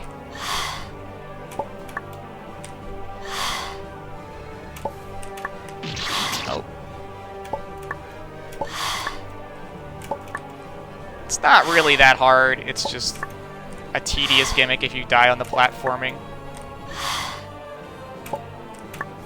It's the only room in the game with it, so it's not that big of a deal. If you try to rush that, you will die.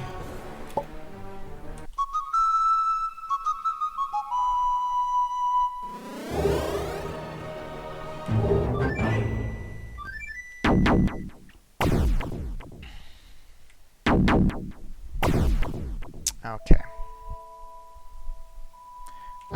This one, again, we have it unlocked. She is Snick. Follow her.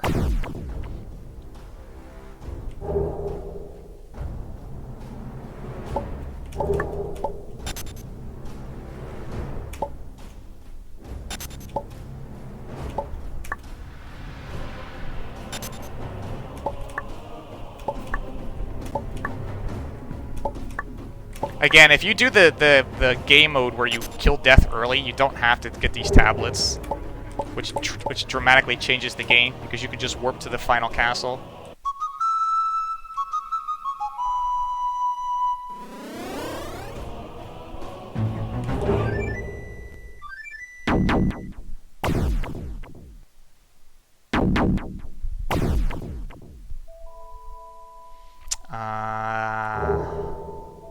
First warp on this one. So in the beginning of the game when we swam through here, there was water down there. The tablet is hidden down into the water area, which is why we had to get the water breathing.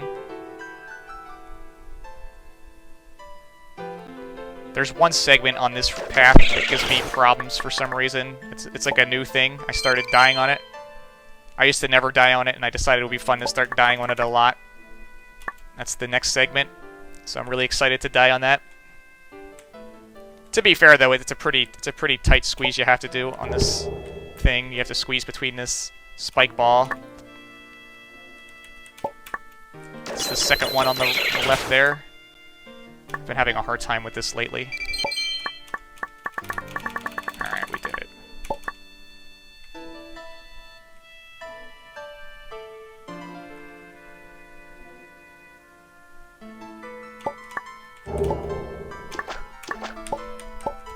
The speedrun guys have come up with names for this route category and the category that he does. Like early death percent or something, I don't know. Anybody who wants to beat this time, who's a serious runner, will be able to do it. I'm not a speedrunner.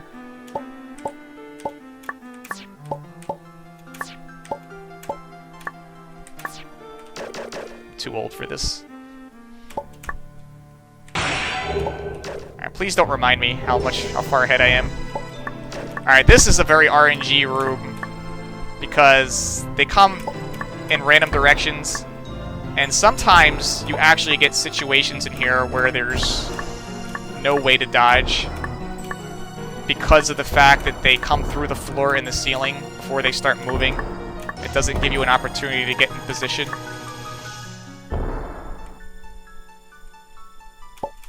That didn't happen this time, though, so we got lucky.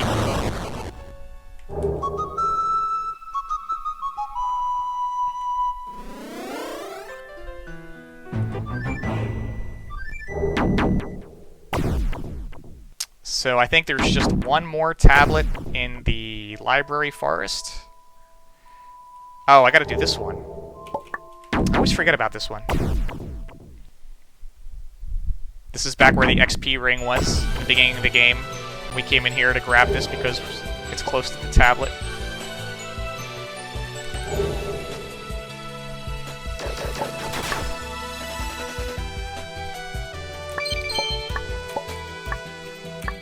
Save, please.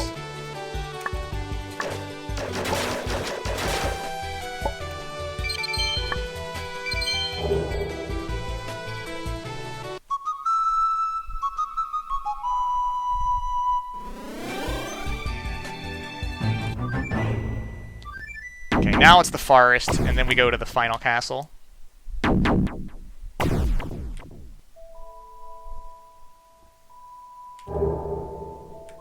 What's this one? Right? That's right, it's right behind the worm guy.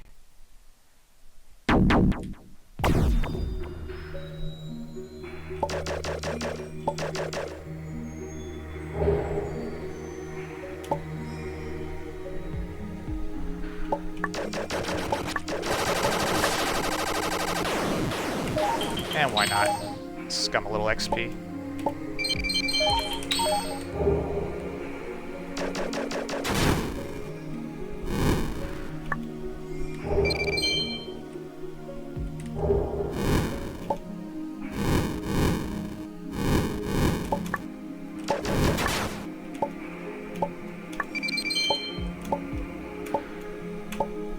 Alright, we saw this tablet earlier. It's when he first tells you about the tablets. I don't know why he doesn't teach you the song then.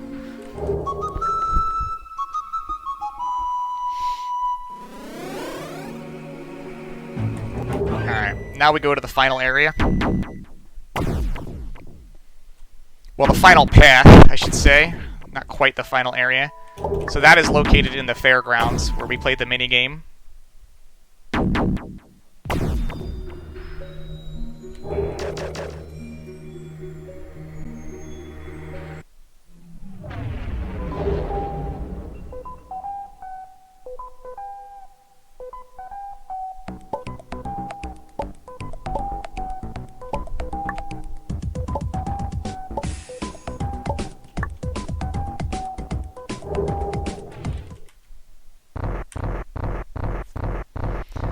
Now we have to get a good death. This is the rematch.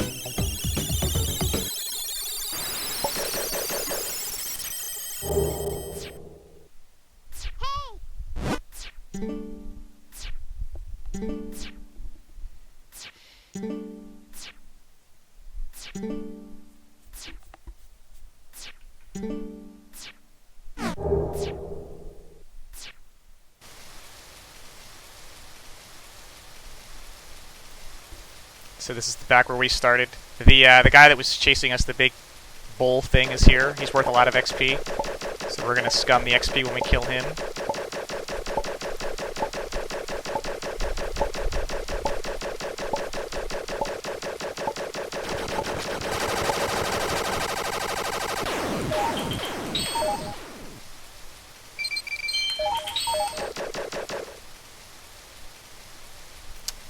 And now we pray.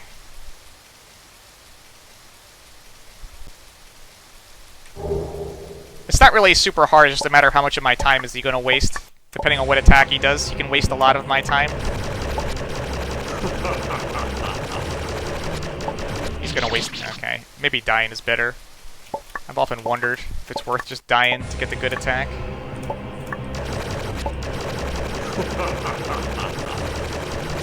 This is good. I have to actually dodge, though. And I didn't.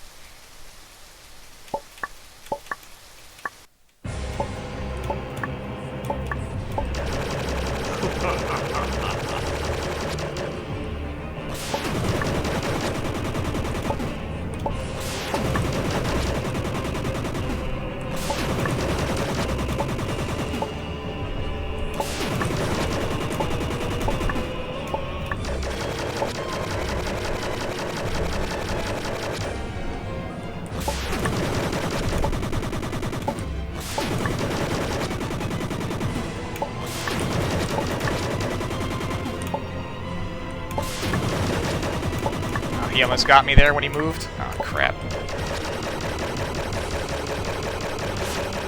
Please die, please die, please die. Okay, we got him. That was not too bad. And he's worth a ton of XP. I've had runs fall apart there. I think even on my best run of this game, he ruined me for a while.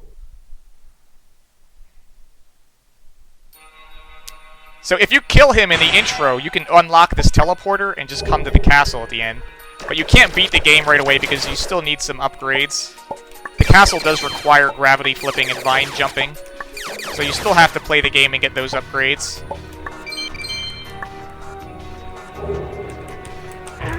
But, I mean, it's a very different game.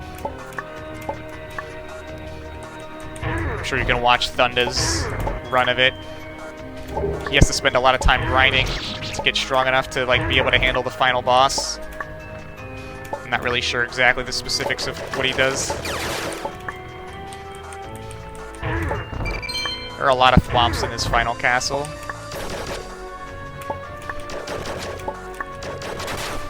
Oh my goodness. What a nice time loss that was.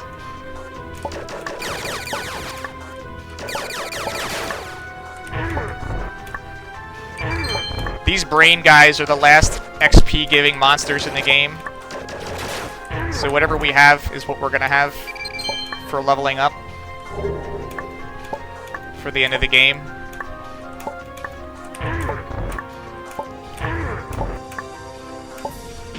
Oh, come on. Come on, buddy.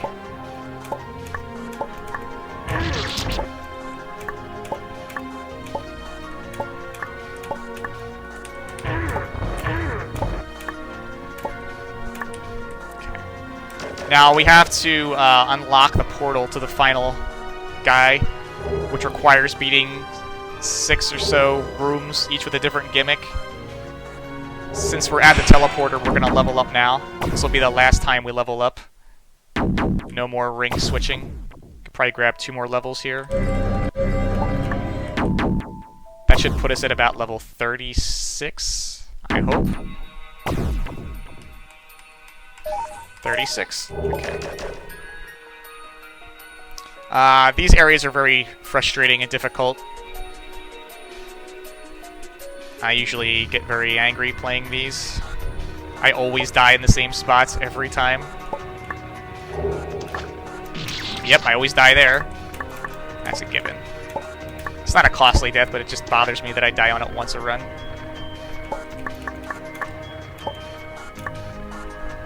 To get this, I like to wait an extra cycle because it's a little too precise otherwise.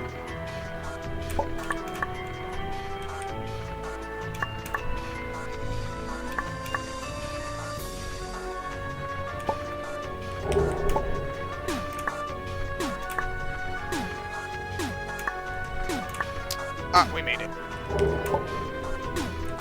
Again, restarting the segments makes a big difference here because it's all designed in such a way that you can do it from...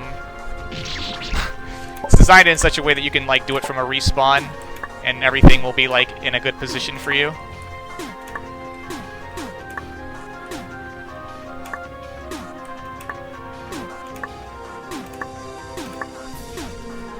This is where it gets serious.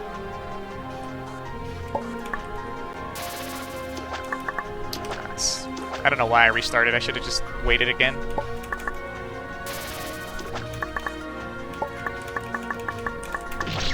I always die on this segment.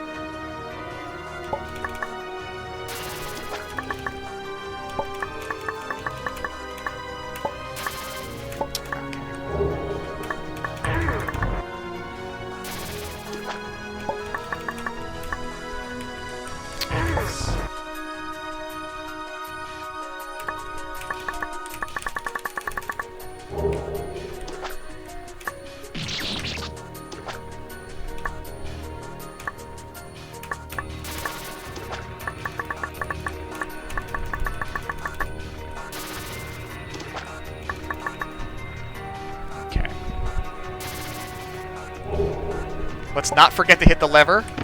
because I did that once and lost the run for that.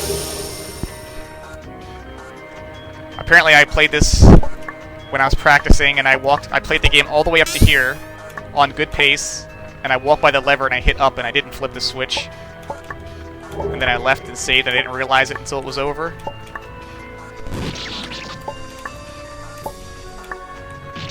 Now the hitboxes on this smoke is weird. This is another segment where, like, I never used to die on it. And then, like, I forgot the timing somehow on the ball that explodes. And now it's like a regular spot for me to just rack up a couple deaths.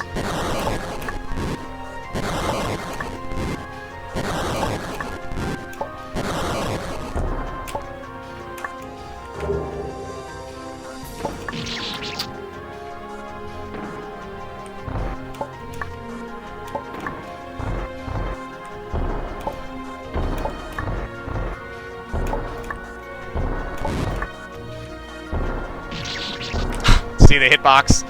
Like, you're fine, and then at the end, you're not. That's a very common death as well. It's just not, they're just not well designed.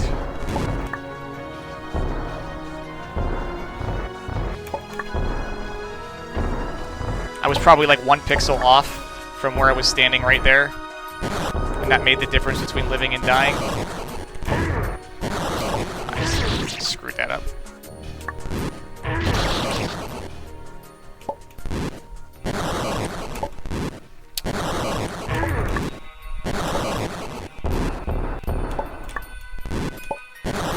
Ah, what was that? I don't even know what that was. I'm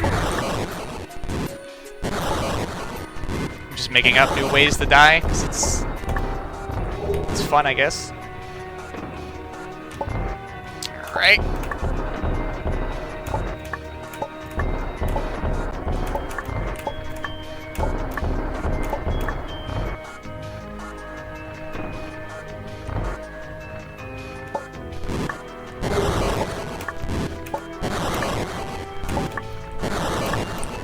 It's close.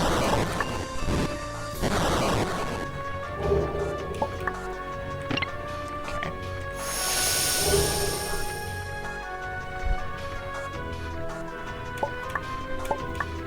So now we gotta go second floor right side. This one always drives me nuts. I gotta reset the timing. This is an homage to Xanto's I Don't Want to Be Anything games, which this game was heavily inspired by.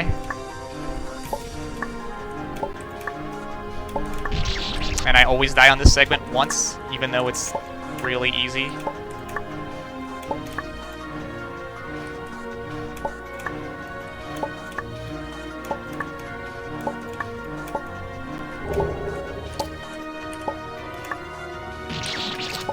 Just the hitboxes on Bs are just terrible for precision platforming.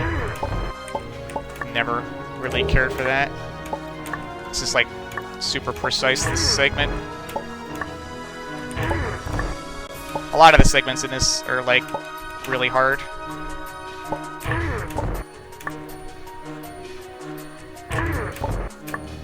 Oh, I went too soon.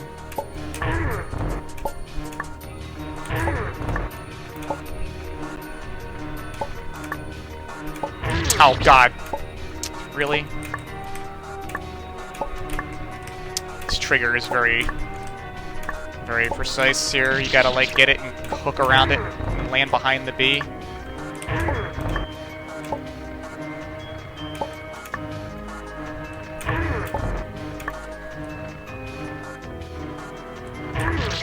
Oh my goodness.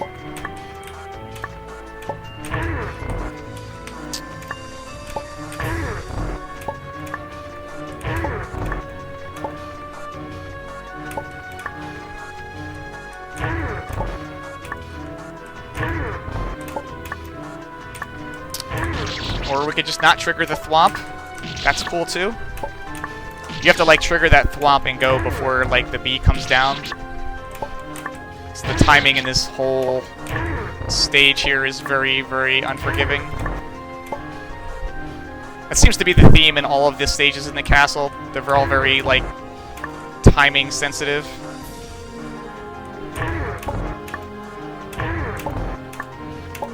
There we go. This guy's scum too.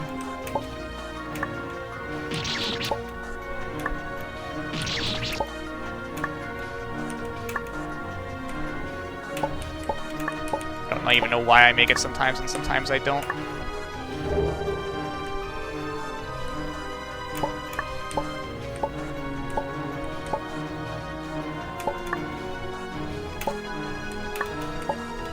Okay.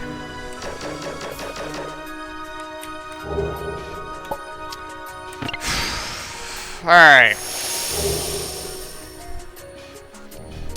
Now we gotta go up to the 3rd floor left side.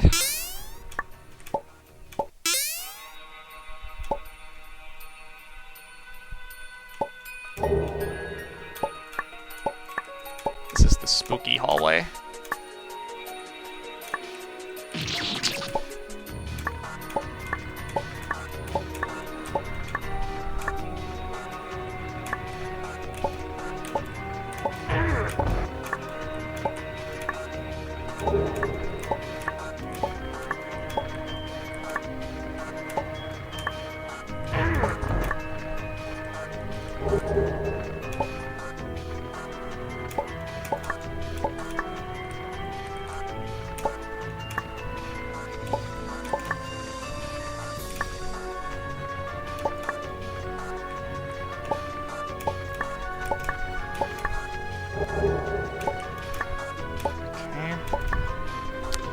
He's got like the boo mechanic here where if you're looking at the ghost, he won't come at you.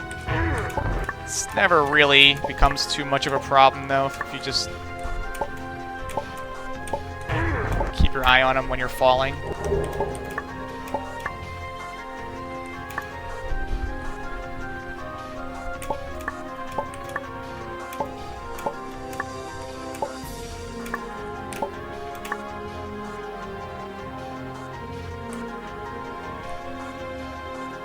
Okay.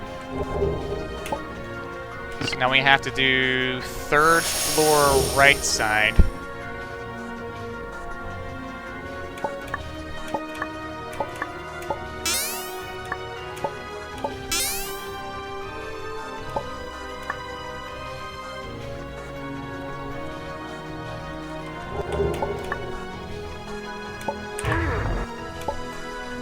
This is like the electric hallway.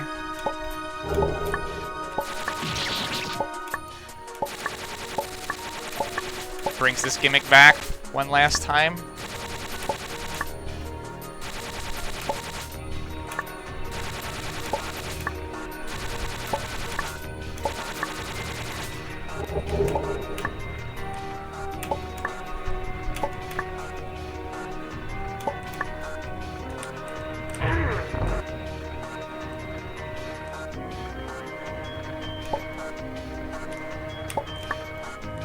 And this delightful RNG mess of a room.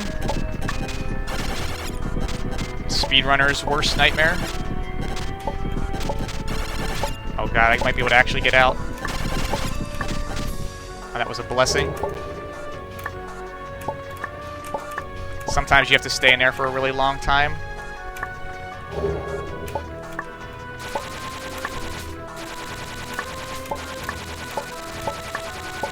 Oh god. I'm okay. I'm okay.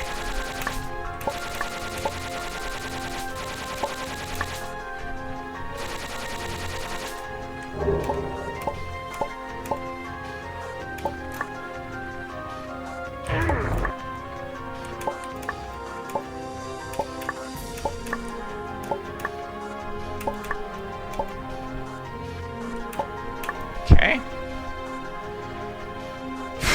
There's one more really rough hallway.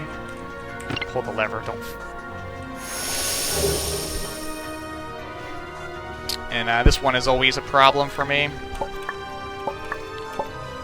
It's just the gimmicks in it are really not cool. I gotta go all the way up to the top.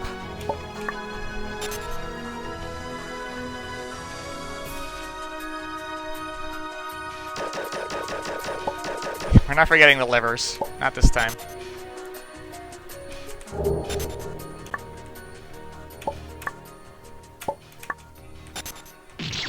That's awesome.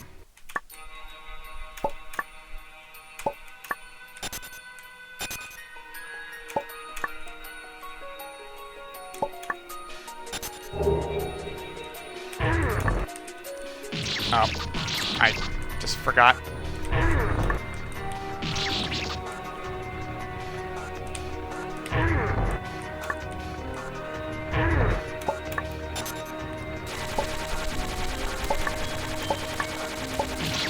Okay.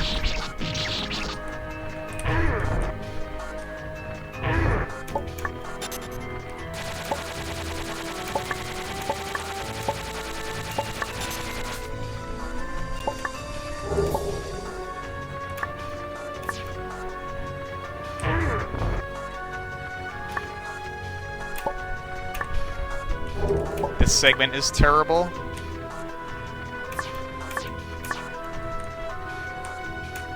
Damn it.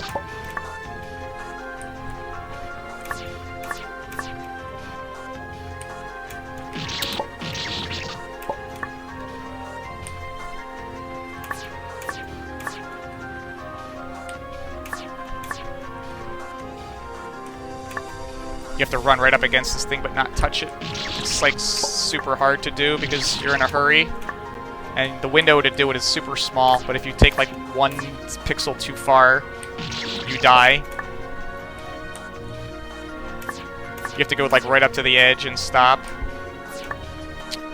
Please.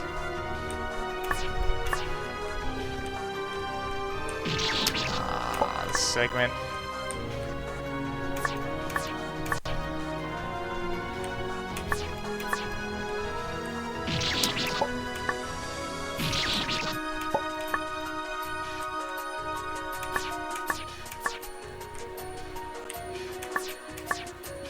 What?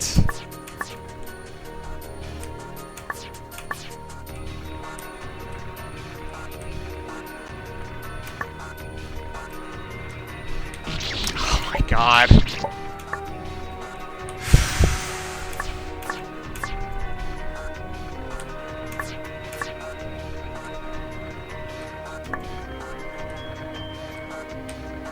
I can't do it. Why can I not do it? Always hated the design of this. The fact that those things kill you when they're retracted just is really awful.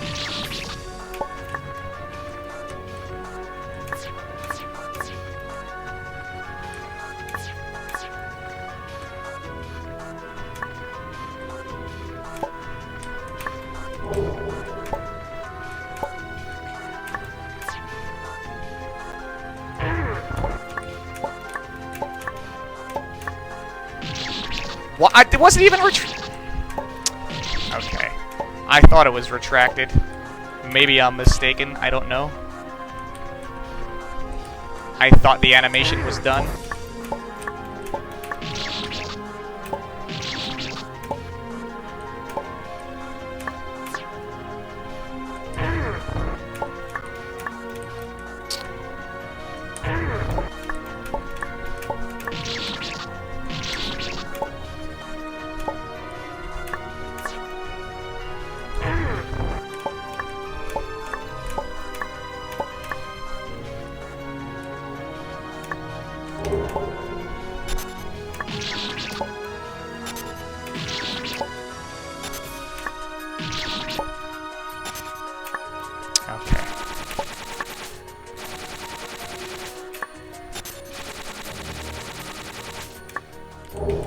Alright.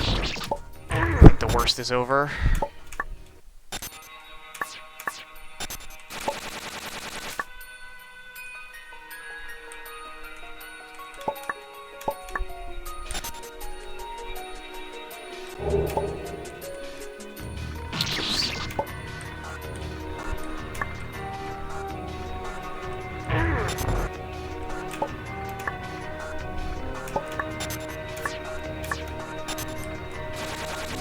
Okay.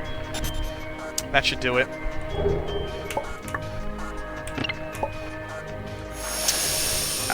go this way.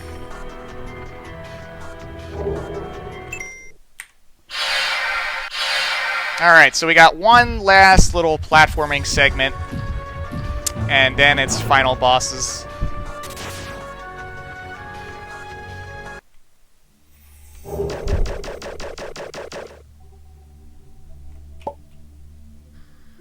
This is basically just spinning blades of death while ghosts try to murder you.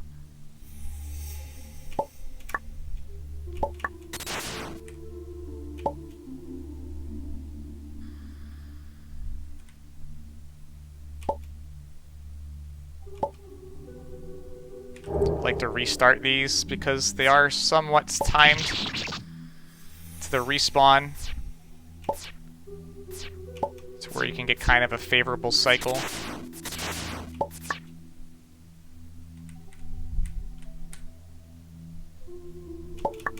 Okay.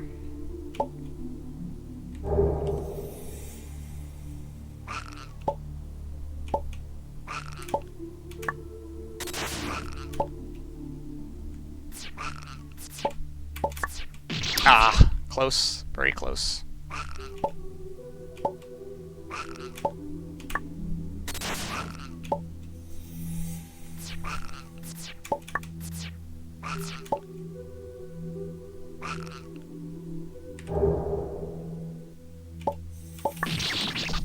I think this might be like one of the harder ones.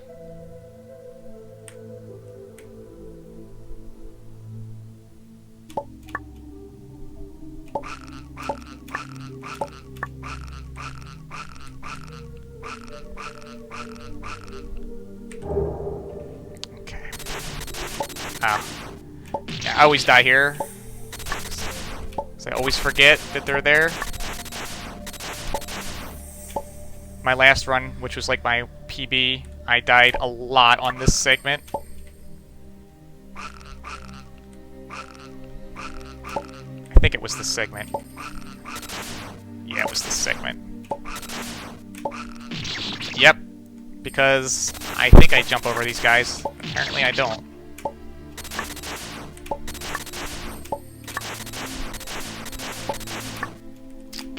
Yep. Gotta like bait them out a little bit. Otherwise you get overwhelmed.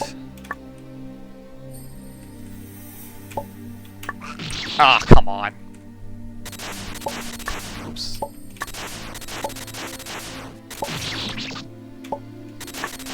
I used to like never have problems with this. This is just like one of those things that the more I ran the game, the worse I got at it. I never really understood why. I don't feel like I'm doing it any differently than I used to do it.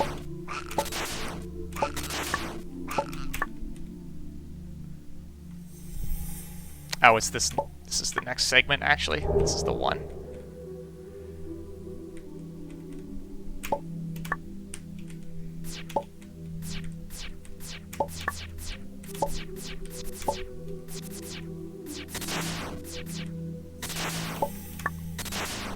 Come on.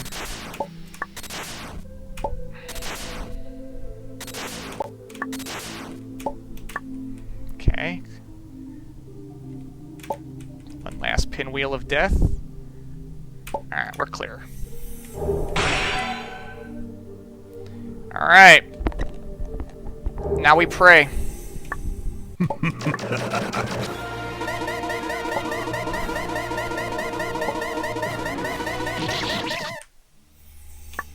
The run killer himself.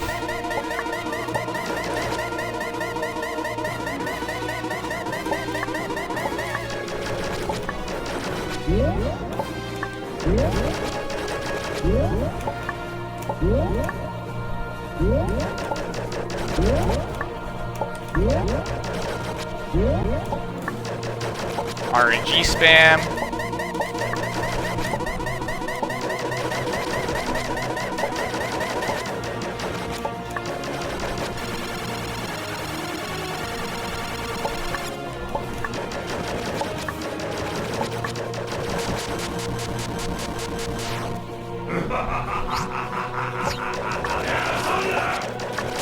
the optimal RNG.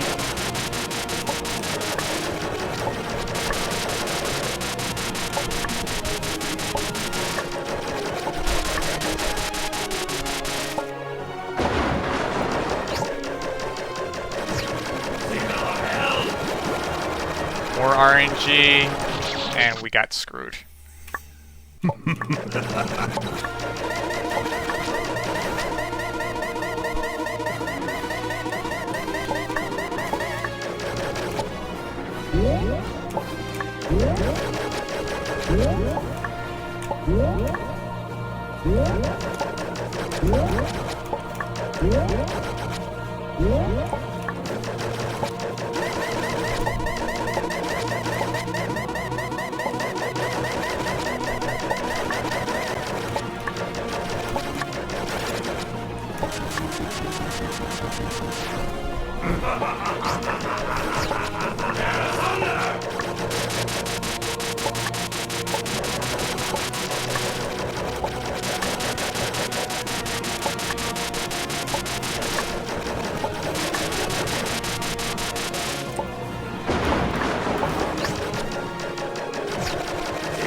Pretty good. That's pretty good.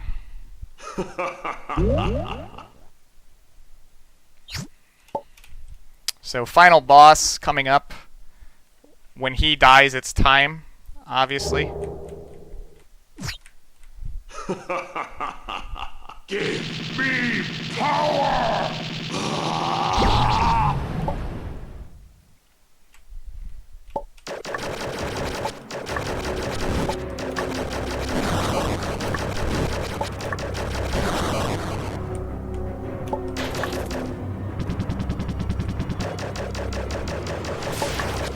Oh my god. Haven't died to that in a long time.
Get ready for time.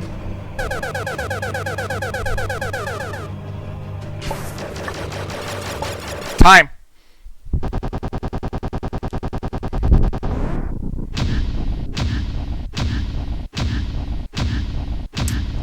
I don't know if it was good or not. What did I get?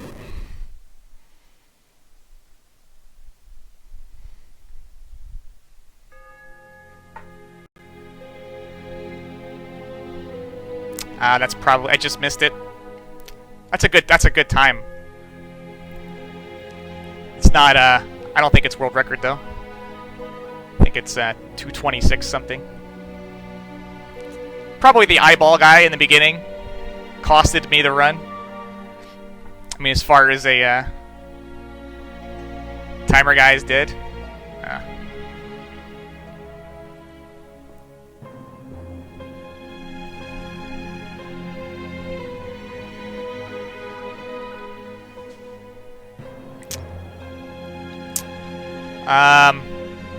So, how much more time do I have? Because they said they might want me to do filler stuff to run out my segment.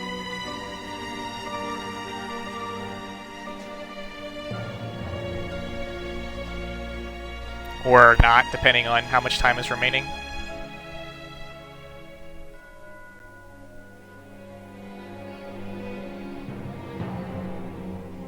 "20 minutes. Not enough time for Rainbow Miku, but perhaps enough time for a piano stream.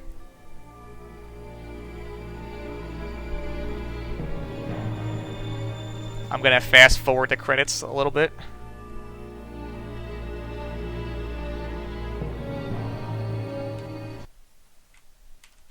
Okay. So they told me that if I finished early, which I suspected I would, because my estimate was based on an old route, that I might have to be called upon to do something else. So it seems that that has happened. So I am going to kill a little bit of time. Give me just a second.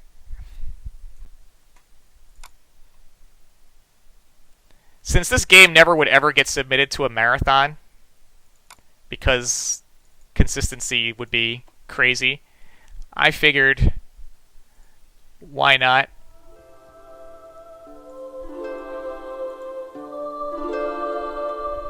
I don't know if you have this captured properly.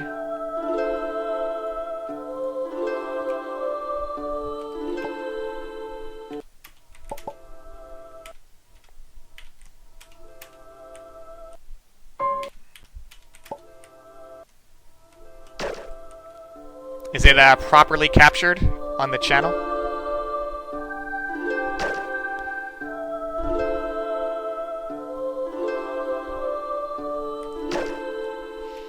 Now, I'm not making you any promises, but we'll give it a shot. It looks okay, Paragus. Okay. But a little bit, but for the most part, it's alright.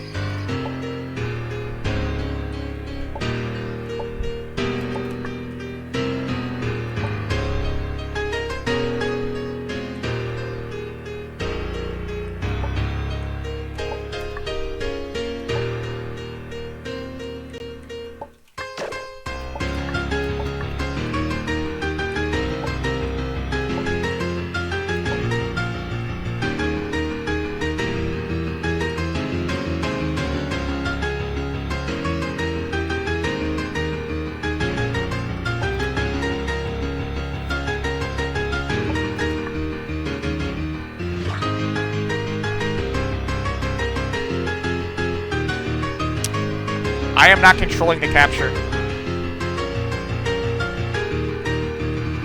Is it on my end? Or they have it.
Now, the likelihood of me beating this is pretty small. But I seem to do better with the piano one than the normal one. So we'll just see what happens.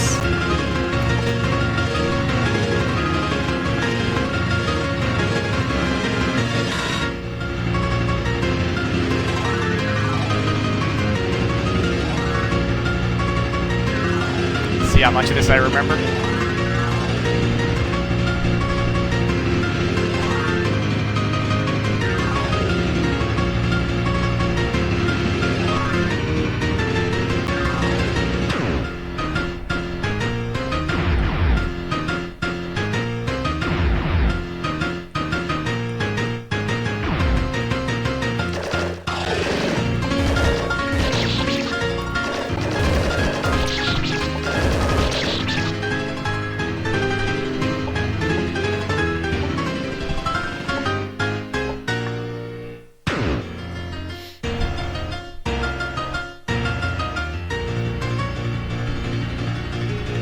They always get stuck. Oh, we're fine.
Heart attack right here.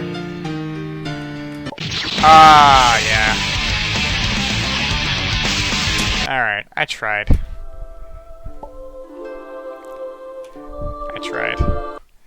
Yeah, this is a mod of the Meteor stream where everything was conveniently replaced with pianos. That's like one of the hardest attacks in the entire thing, though. Ironically. Sorry if your hopes and dreams were shattered. I never expected to win. I don't know what I can do with whatever time I have left. Whether heart goes on.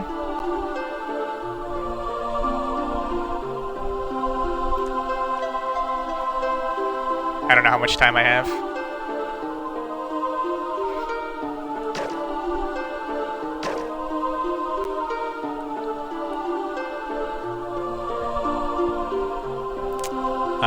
Crack, are you here?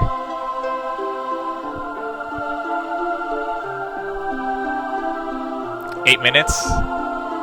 Yeah, I'm here. What's up? How much time I have? How much time do I have left? Well, they're scheduled to start 8:10. It is about 7 minutes till right now. All right. Well, then there's only one way to end this.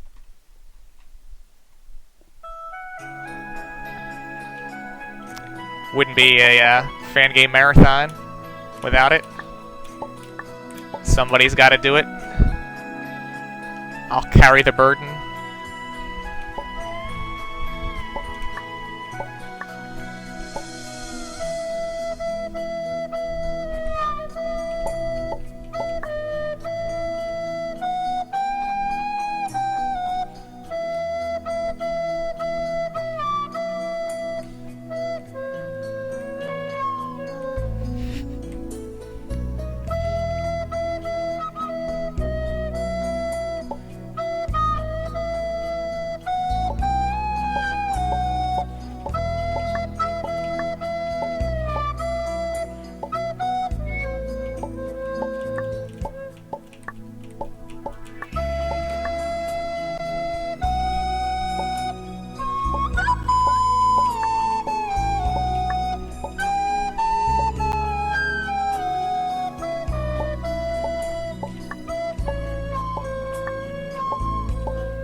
right, guys.